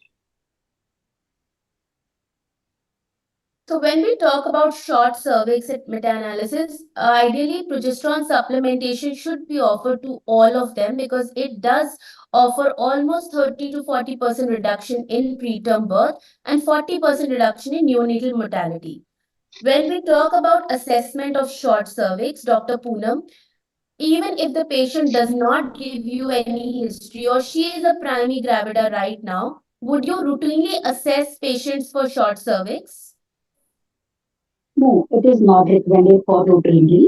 We should follow as a normal case if single case loss. If it is a recurrent preterm second trimester loss, then we can go for the as routine breast time 16 to 30, 22 for the cervical length by transvaginal. So anyone else who Can I add something? Yeah, can I add something? Yes, please. So, although recommendation is, divided on this, but and Dr. Poonam is not wrong, but it might be a good idea to perform a universal cervical screening to rule out a preterm birth. See, just one small transvaginal scan, which does not even take time, they've done studies that it does not take a lot of time. It just requires good expertise. And once cervical length is taken, it becomes the best parameter to rule out a preterm birth in the future and take care of all the problems that can happen to the baby. As you mentioned, 30 weeks baby is not not an outcome that we would want. So a universal cervical screen, especially at the time of the anomaly scan, between 18 to 24 weeks is a good window to do that cervical screening. One more thing I wanted to add. You mentioned that every obstetrician should be doing their cervical scanning. Amazing. That will be really great. It is advisable that they get trained in it. And Dr. Arkajyoti mentioned the certain tips that could, help in cervical assessment. pressure should not be much, and that can be assessed when both the cervical walls, anterior and posterior walls, are of equal thickness. That way, we would rule out the possibility of wrongly measuring a longer cervix. Just these two things. Yes, Yes, Dr. Poonam. yes, it is a technically, she is very right according to ultrasonologist. And if we are consider a single case, single, just it is a case is a high risk. We are trying to find out the other prediction, other causes of preterm and losses of pregnancy, previous pregnancy. So we should not only think about the only short cervix, but really it is very good whenever we are doing a STMB scan. During that time we are assessing the cervix. If we are doing the 18-week anomaly scan, at that time again cervical length is doing regularly, even routinely, indirectly in all patients. Yeah, so Dr. Preeti, let's go ahead. So we were talking about cervical cerclage. What are your opinions about whether it's being overdone right now? Whether in cases of all short cervix, it should be done, especially in our case with previous history of preterm, now with a short cervix of 2.5. And what kind of cervical cerclage would you recommend? Thank you, Niharika, for the question. Just in continuation to the previous discussion, most preterm births will happen in the asymptomatic women. I mean, 85% of preterm births do happen in asymptomatic women. So, yes, universal screening is something that we should look at. As regards cerclage, extremely overdone and but extremely underindicated. There are very specific situations, and sometimes it's known that cerclage would probably cause more harm than good, especially twins where prophylactic cerclages are done by most a lot of units, it might cause more harm. So the indications where you would definitely do a cerclage is if you have a previous preterm, if you have a history of previous preterm, and you definitely document a cervical shortening less than 25 millimeters is one indication for that. Other than that, I think a vaginal progesterone is just good enough to continue the pregnancy. Yes. All ART pregnancies getting cervical cerclage. What's your opinion, ma'am? Sorry, all ART pregnancies. Yes. I didn't want to go there, but yes, and these prophylactic cerclages are it is sad, but it is something which is done as a part of protocol. Most IVF units in their protocols have cerclages immediately after the NT scan or immediately after reduction from triplets or higher order to twins, and then immediately it is followed up with a cerclage. So as a part of protocol, it is done, but unfortunately, we have to take it with a pinch of salt that we are causing more harm than good. So, our take-home message here is that universal screening for ultrasound is required for cervical length. Also, we do not need cervical encirclage for all multiple pregnancies or for all ART pregnancies. We have to limit our cervical cerclage to one or two important indications which are available. We do not need to do them every time. Another thing we will cover here in this case is progesterone supplementation, because all of you said that progesterone should be started for this case. So, Dr. Akrujyoti, we'll take you here. Why progesterone, which progesterone, and when to start? Well, the progesterone it should be started at around 16 weeks, and we have to continue till 34 weeks.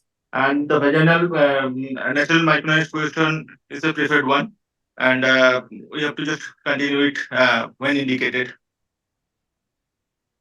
So, Dr. Mansi, what about dydrogesterone, which is now coming up in a big way and has been started to all pregnant patients at from first trimester onwards? What do you suggest we should do, especially for this case?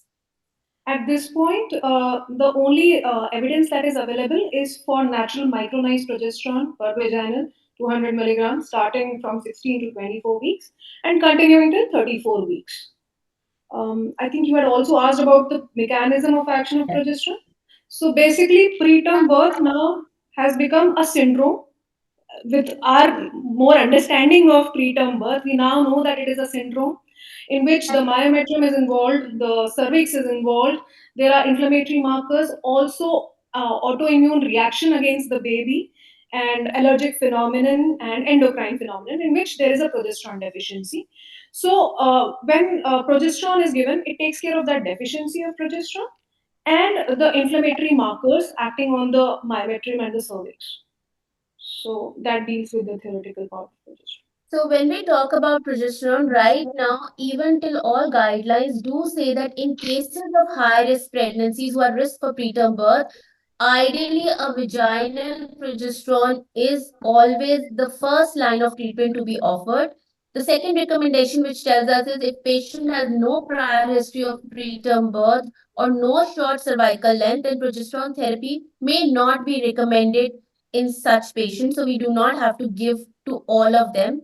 Even for twin pregnancies, the recommendation says if everything is okay, they may not need progesterone therapy. So we are now from a whole page of prescription coming and trying to limit our prescription to important things which actually will benefit our patients. Another thing which is coming up in a big way right now is probiotics. And Dr. Preeti, can you give us small points on whether pregnant patients should be started on probiotics, and if yes, how long and when? I think other than progesterone, I wouldn't put my money on anything else currently. They could have GI benefits, but they could help with the bacterial vaginosis and increase the fetal sort of immunity. But other than that, proven benefits, we don't have too much evidence right now. Yes, I'm agree. So as theory tells us that probiotics do help in regulating vaginal microbiota, and vaginal microbiota is very, very important, especially for the immune system to reduce complications in pregnancy. But right now, as of now, we do not have any guidelines which say that it is recommended. It is one of our adjuvant in our prescription, but does it benefit or not? We really do not know as of now. Second thing which comes up for preterm is omega-3. So, Dr. Poonam, what are your takes on prescribing omega-3 in I, prevention of preterm? we are it is just as a placebo work as in, but it is not recommended now by any study or RCT. But it is act as a placebo effect. But everywhere it is a very good antioxidant, and whenever treating preterm, the most common cause is inflammatory mediator. So that's why I can use in my prescription. This is omega fatty acid as for the inflammatory mediator, you can say. But there is no literature, a lot of study required for the RCT. It is working or it will be prescribing or not. So yes, we do not have direct evidence, but yeah, one of the prescriptions we do put an omega-3 because we know that it decreases the inflammatory mediators. So maybe it might help in delaying preterm birth. As Indians, we do lack in consuming omega-3 regularly, and that's why a supplementation may help, is what some of the studies have been telling us. Whether we would like to put it us, because we cannot do trials on these. These are adjuvants and they'll always be given in supplementation to progesterone and other therapies. So we will never know whether they're actually benefiting the patient or not.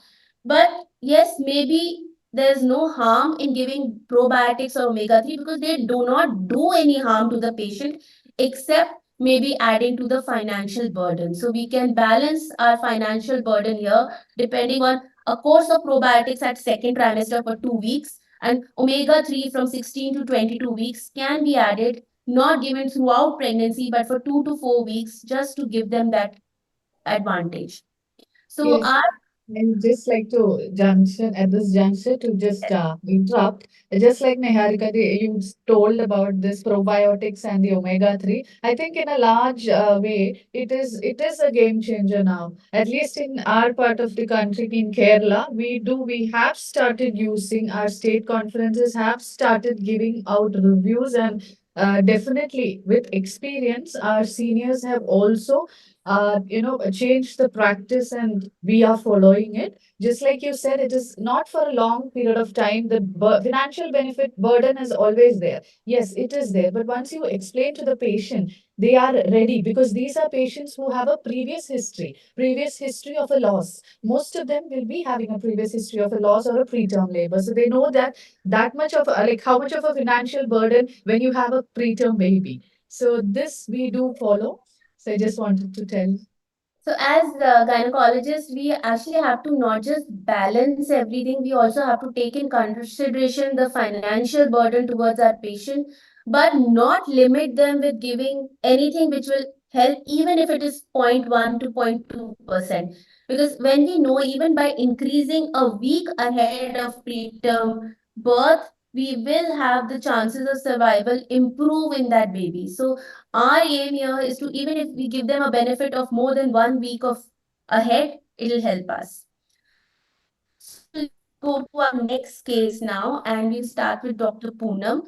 This patient, 28 years old, primary, with 31 weeks, 5 days, presented at your OPD at 3 a.m. with pain in abdomen. While you were examining her per vaginally, the cervix did appear short, and external os will admit tip of finger.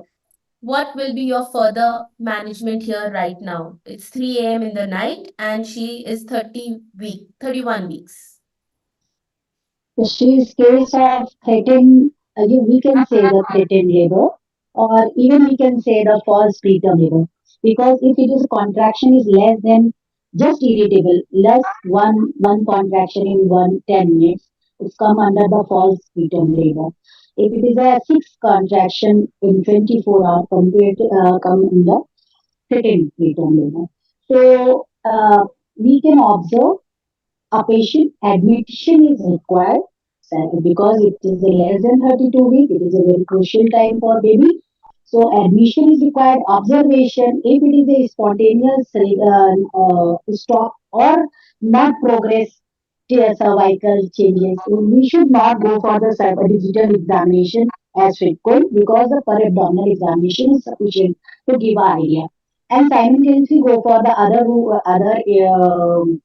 investigation like during the speculum examination for bacterial vaginosis and the GBS assessment. Infection source should be ruled out. Urine routine microscopy and other preterm risk factors should be ruled out and observation. But if patient is admitted, it is less than 1 centimeter, it is most likely to deliver the within 34 weeks of pregnancy. So corticosteroid should be given either dexamethasone or betamethasone 24 milligram as 24 apart or 6 hour apart. So this patient has now been admitted. You've assessed this patient for uterine activity. There is no rupture of membranes, no vaginal bleeding. She admits tip of finger because her examination was already done. What is our next step here right now? Whether you would like to give her tocolytics, whether any corticosteroids, antibiotics, and bed rest. So let's go ahead with Dr. Preeti, Dr. Shruti. Yeah, Dr. Shruti here. Yes. So here I would like to first observe the patient whether she is having true labor pains or not and if the contractions are persisting. And also I would like to consistently monitor her for vitals as well because there's a history of increased BP records as well. So and I will do a scan to see how is the baby inside. Are there any contraindications of is the baby doing well inside? How is the growth and Dopplers and all those things in a setting of a raised BP record. And also would like to see for cervical length transvaginally. Yes, if the contractions are persisting, I would like to start a steroid cover for her with dexamethasone preferably. And if the contractions are persisting and I think that it is progressing, I would like to start her, discuss with her and start her on tocolytics as well with a nifedipine. So And what then are your comments, Dr. Shruti, on bed rest? Whether these patients have to be put on complete bed rest once they have admitted or not?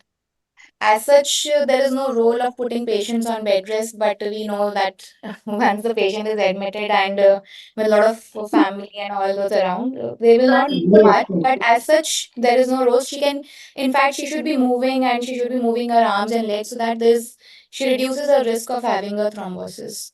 So no conclusive study which tell us that you have to raise the foot end or give them complete bed Dr. rest.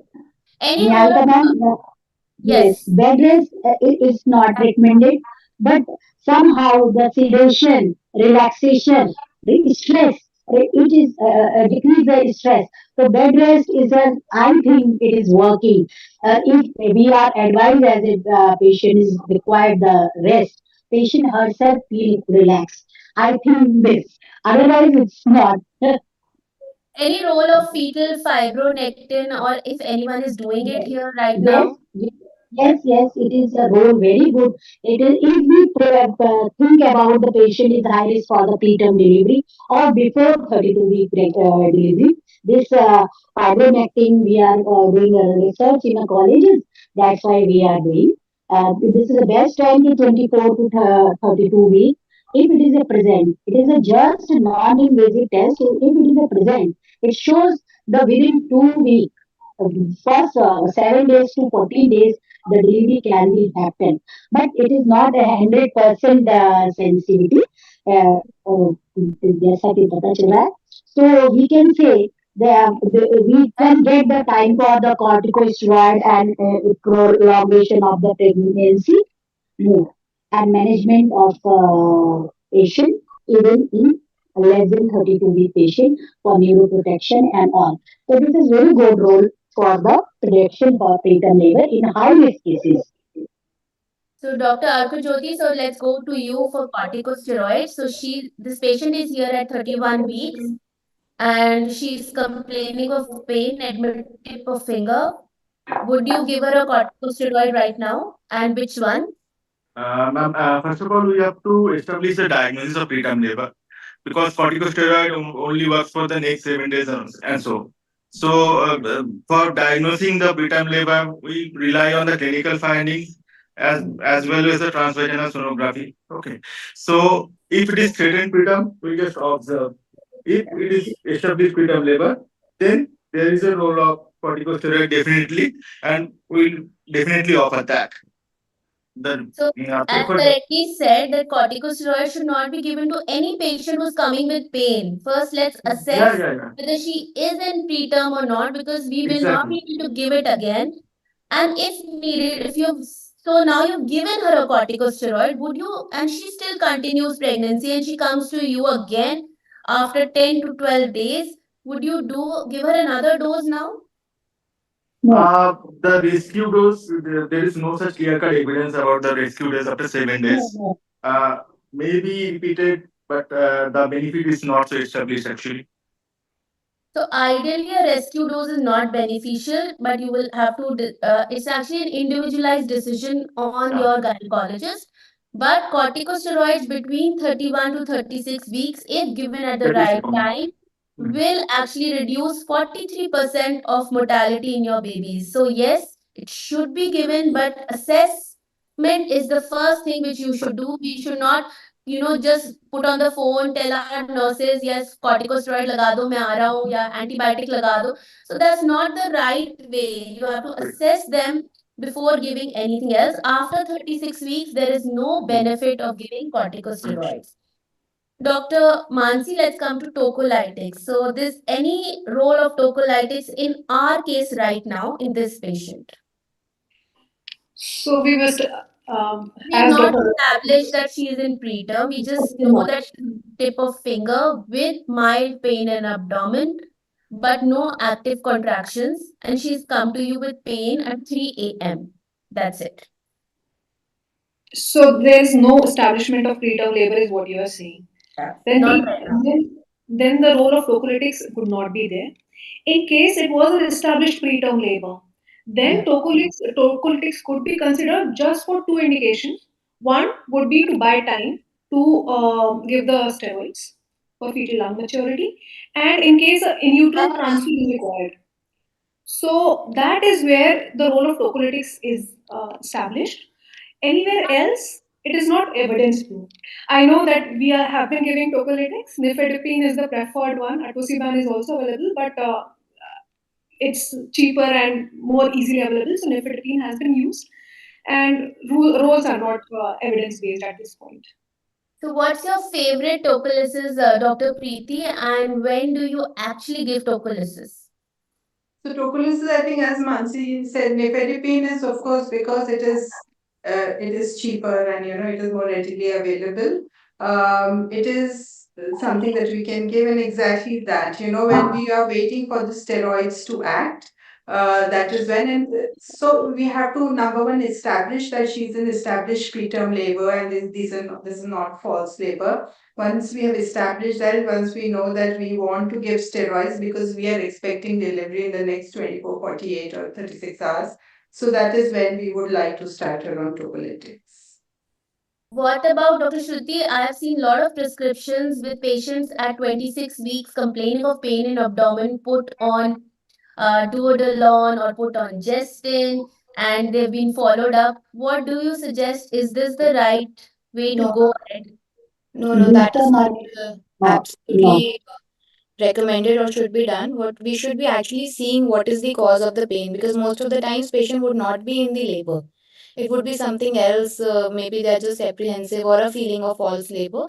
So first of all, we have to see exactly whether patient is going in labor or is actually having true labor pains. And if the patient is having true labor pains, it is more important to prognosticate them and discuss with them, just rather than just putting them on duodenalone, because that is not going to help them much. So our take-home message here for tocolysis is that it's only indicated when you have been suspecting preterm labor, you are planning for giving corticosteroids and actually waiting for the action of corticosteroids to come, or you're shifting this patient from your center to any other higher center. That's the only two places where you all would like to give tocolysis here. tocolysis. So let's take the same patient One here. more thing for tocolysis. One more thing, tocolysis, it is best is the nifedipine, but if it is a diabetes and we are thinking about the other like polyhydramnios or then the indomethacin is the one. And if it is a cardiac disease, pre-eclamptic or liver changes, then at all, Yes. हमारा oxytocin vasopressin receptor is antagonist is the best. So let's take this case ahead with Dr. Sharma, and this patient now was tip of finger. She is now 2-finger right now, and per speculum examination, you can see a bag of membranes bulging. Any role of cerclage here? Yes. Yes, ma'am. Her gestational Yeah, age, of course. she is, ma'am. She is 31 weeks, 5 days, so almost 32 weeks. Indication she is in labor, she is having pain, and at this point, I wouldn't suggest. I know we have centers, because after starting her on tocolysis, we go in for the rescue cerclage, but not at this gestation. 32 personally, or most of us wouldn't do it, ma'am. Because maybe your center at 32 weeks would be ready for a good NICU backup, and most of these patients should be delivered with a proper NICU backup. Even if you're doing a rescue cerclage, it has to be done in a tertiary center, not in a center which does not have a neonatologist here. Rescue cerclages may or may not work. There is no indication or conclusive studies which say that they do work. Maybe one or cases we all have had, we've all tried it, we've all done it, but ideally a prophylactic cerclage is always better. So patients should be followed up with serial ultrasounds from NT-NB scan to 16 weeks onwards, and prepare them for a good cerclage instead of doing it in an emergency condition. A very, very important thing here, none of us talked about magnesium sulfate. So 31 weeks, what's the role of magnesium sulfate here? Less than 32 weeks, ma'am, definitely we would offer, especially along with the corticosteroid that we are giving, we are buying the time with tocolysis. At that point, just like the usual dosage itself, magnesium sulfate should also be given for the neuroprotection. There are proven evidence, definitive evidence that it should be given for the brain protection. So this has to be explained to them. We have to monitor the patient definitely for the toxicity. And usual, it is just like the usual for eclampsia, what we give, pre-eclampsia, impending eclampsia, the 4 milligram IV bolus followed by the IV infusions. So that is something we need to give. And also about antibiotics, that was something. Yeah, we'll come to antibiotics. So that's my next question. So most of the OBGYNs in tier 2 and tier 3 cities actually get very scared in giving magnesium sulfate because they're very worried about the toxicity. And I've heard a lot of people saying that we should not give magnesium sulfate. So I would like to give you a take-home message here that it is one of the first drug which you should administer if you are suspecting preterm, because this will improve your neonatal mortality and morbidity. Magnesium sulfate will also help us as a tocolysis, not just for neuroprotection, but it will also have some benefit as tocolysis. Is it dangerous? Magnesium sulfate toxicity is very, very rare. So answer to this is no. If given at the right dose by the right person, the toxicity is very, very rare to happen. So let's talk about this patient ahead. What happened to her was she went into active labor after 36 hours, delivered a baby boy. Baby boy is completely healthy and discharged. So our aim here was to talk about the important things we do, because sometimes when the patient comes to us midnight or 2 a.m., 3 a.m., we don't know at that time, sometimes our brain stops working. So we in our labor room have a checklist of what all has to be done if we are suspecting preterm. So like we have preeclampsia checklist, we have a checklist for preterm, that whether we have to give antibiotics, corticosteroids, whether magnesium sulfate has to be given, all those. So if we have that, we all are actually vigilant enough and providing them the best care. Can we take another case, Dr. Sita, or are we up with time? We'll just cover the antibiotics here. So our third case was 22 years, 29 weeks pregnancy, came to us with leaking per vaginum since 4 hours. So 29 weeks with leaking. No other history, no pain in abdomen, perceiving good fetal movements. And she is type 2 diabetes on insulin. So let's proceed with this case, and I would request Dr. Shruti to start here. So she has come with history of leaking. So I would first of all want to take a proper history, because that is the most important factor, because sometimes patient would say it is leaking but it is actually not the leaking, and it is just the false perception of the mucal discharge, or sometimes there is urinary incontinence. So it is very important to ask the patient what kind of discharge, what was it, what were they doing when this happened, and that goes a long way in actually establishing the diagnosis.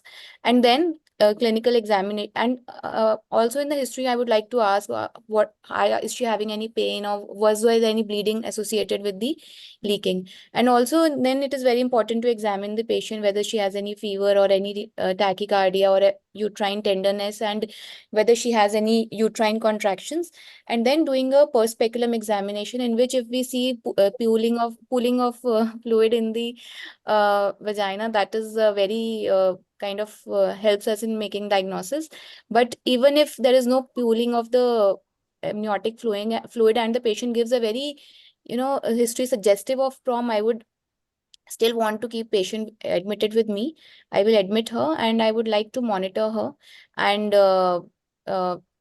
if I think it is a prom, then I would definitely start her on erythromycin, 250 mg QID, and start a steroid cover for her. And also I will send her baseline investigations regarding TLC, CRP, and urine culture and a high vaginal swab.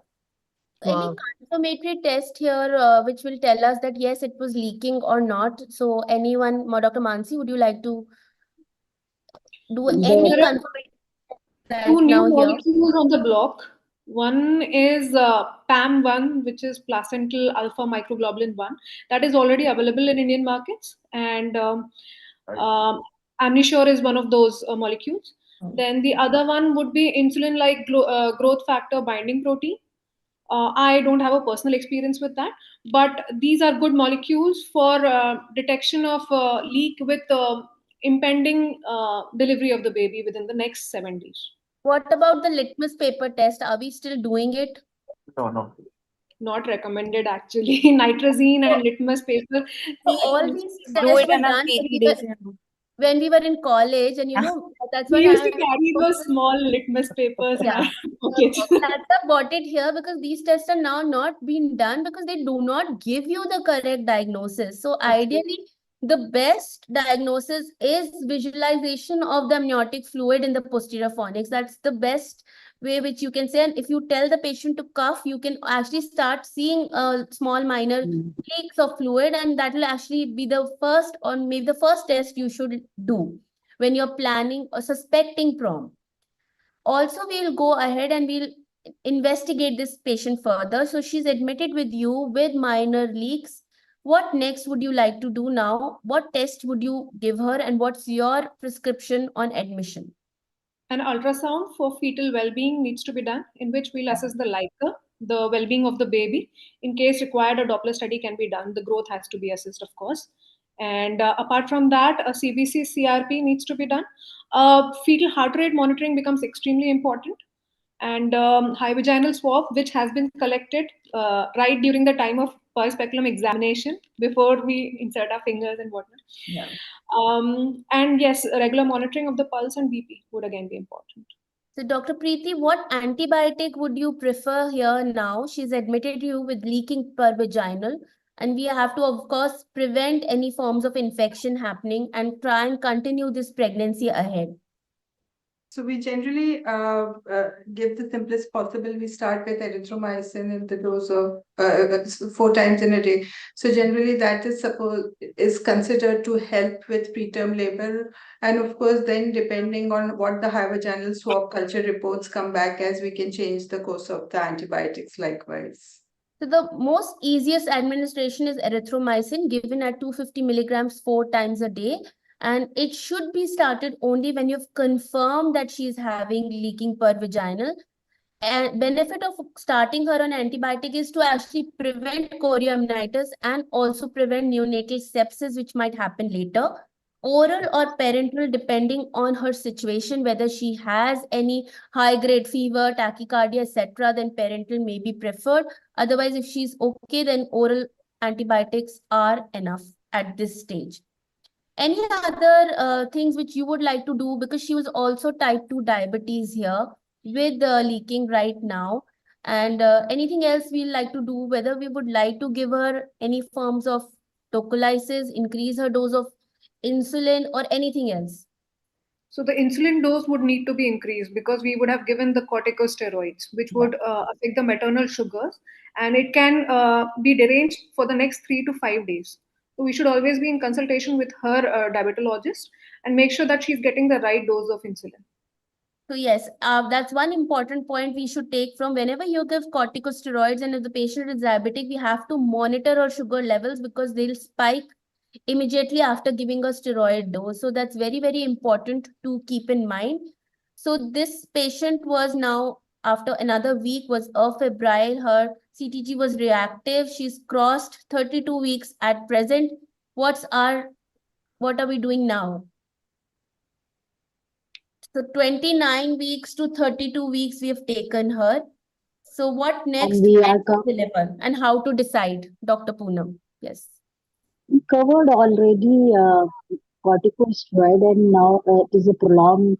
We cannot go for leaking cases for long. If she is counseled regarding the preterm consequence of the 32-week or 34-week and leaking. Because she is a diabetic, chances of subchorionic chorioamnionitis is more likely to the frank chorioamnionitis if we are giving the insulin, even in the high doses of insulin given. So subchorionic chorioamnionitis should be diagnosed by taking some amniotic fluid and glucose level, TLC level, and fibronectin level. If it is beyond the cutoff, like glucose level more than 15 milligram per dl in amniotic fluid, and WBC count is more than 50 cells per cubic area. And in this cases, we should go for the induction of labor because of PPRO. So, any pregnancy with leaking per vaginal, we cannot treat them as normal pregnancies. We have to decide whether we would continue her till how long. So, the expectant management to delivery depends upon her gestational age. What is the maternal status right now, especially the lab parameters for infection? What is the fetal status right now? Amount of Likert, CTG, what is the fetal Doppler? And of course, your NICU facilities and the choice of the patient and what they would like to do. So we'll go ahead and after this, so after 3 days, the TLC rise has been seen. So you can see her TLC has risen right now, though her vaginal swab is sterile. CTG is still okay with occasional decelerations. What next?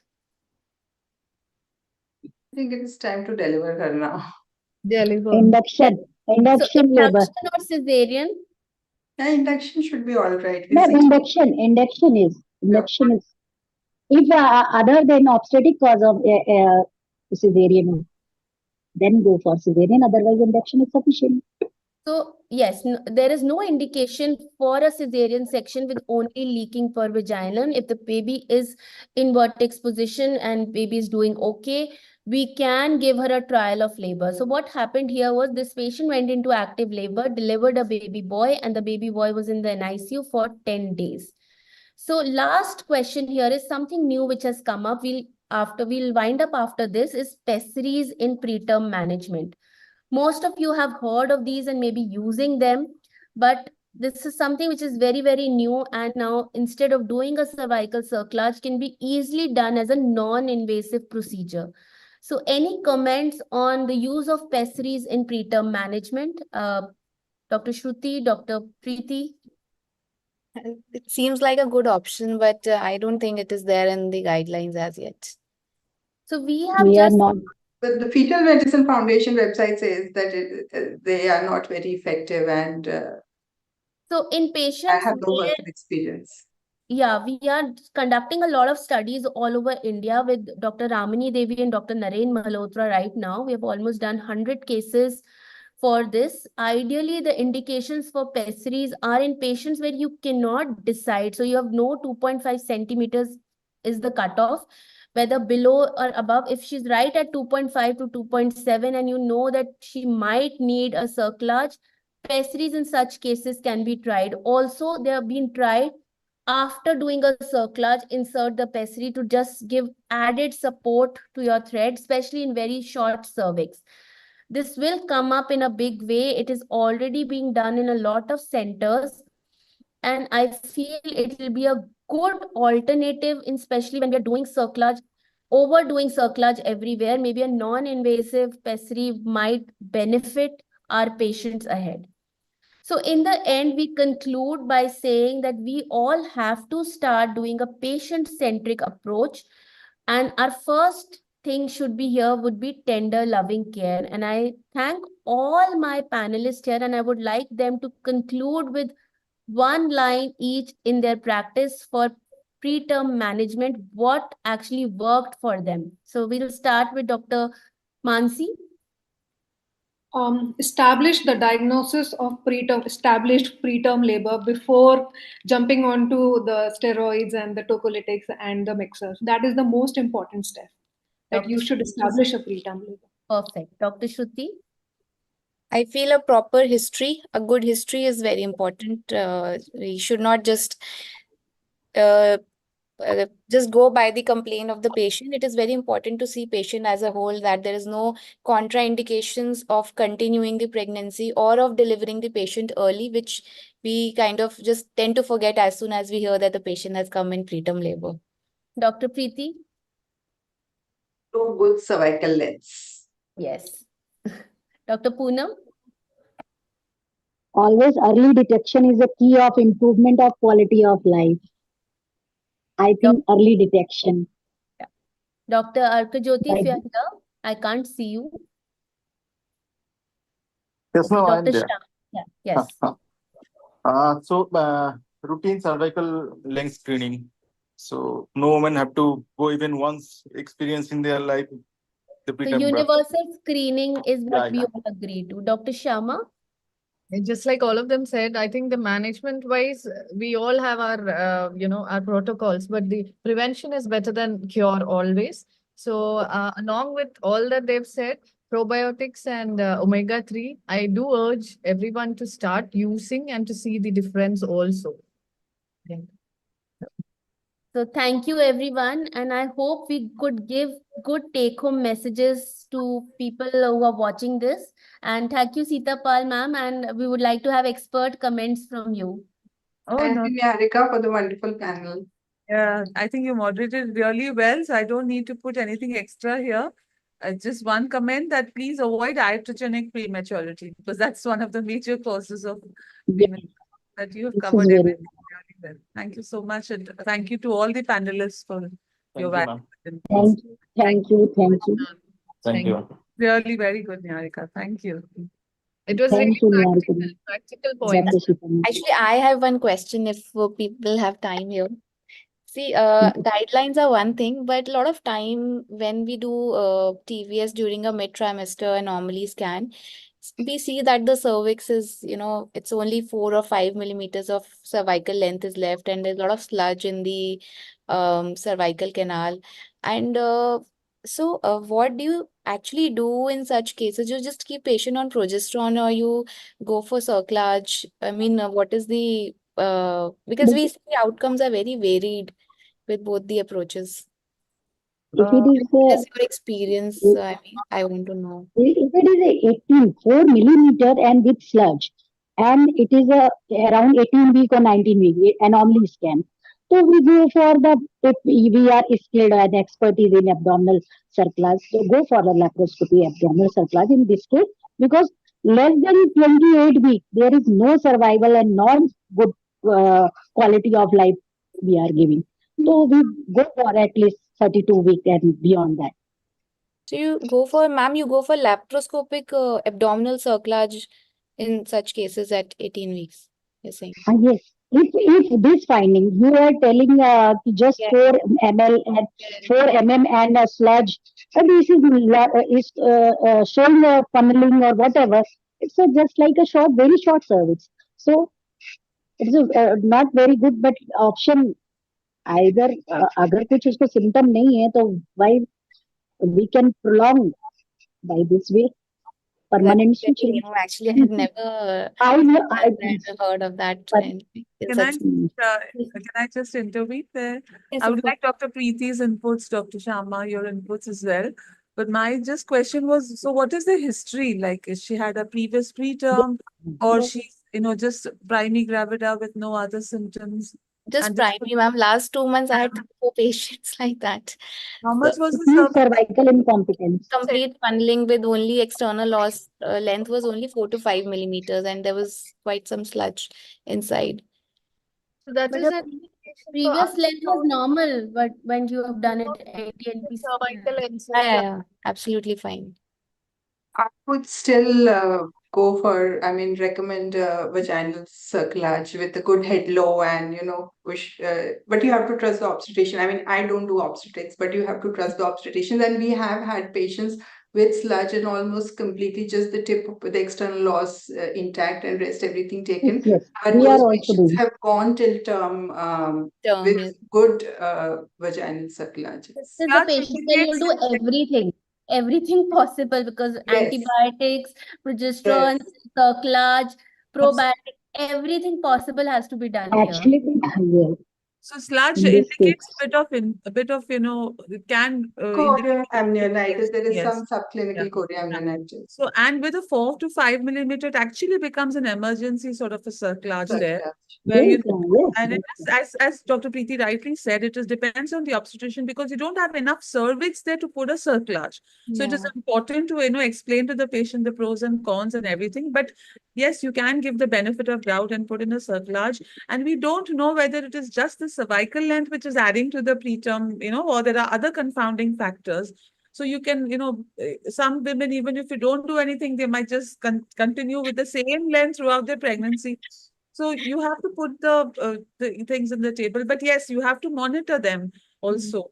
Because if she doesn't do anything, you have to maybe, weekly or two weekly, how feasible it's or practical it's going to be. But you can't ignore that it was only 4 to 5, less than 1 centimeters, and give her the option. But yes, in this case, possibly cerclage would be an ultrasound indicated cerclage. But some people might just want to not do anything and try progesterones and see after 2 weeks if it has not changed, then maybe put a cerclage. But so it varies. It has to be counseled and accordingly taken care of. Give her a course of antibiotics and see if all those increase and stuff. Yeah. Okay. Thank you, ma'am. So this is very subjective to cases and each one varies. There are a lot of guidelines, recommendations, but ultimately you have to individualize each case, I think. Yeah. Thank you.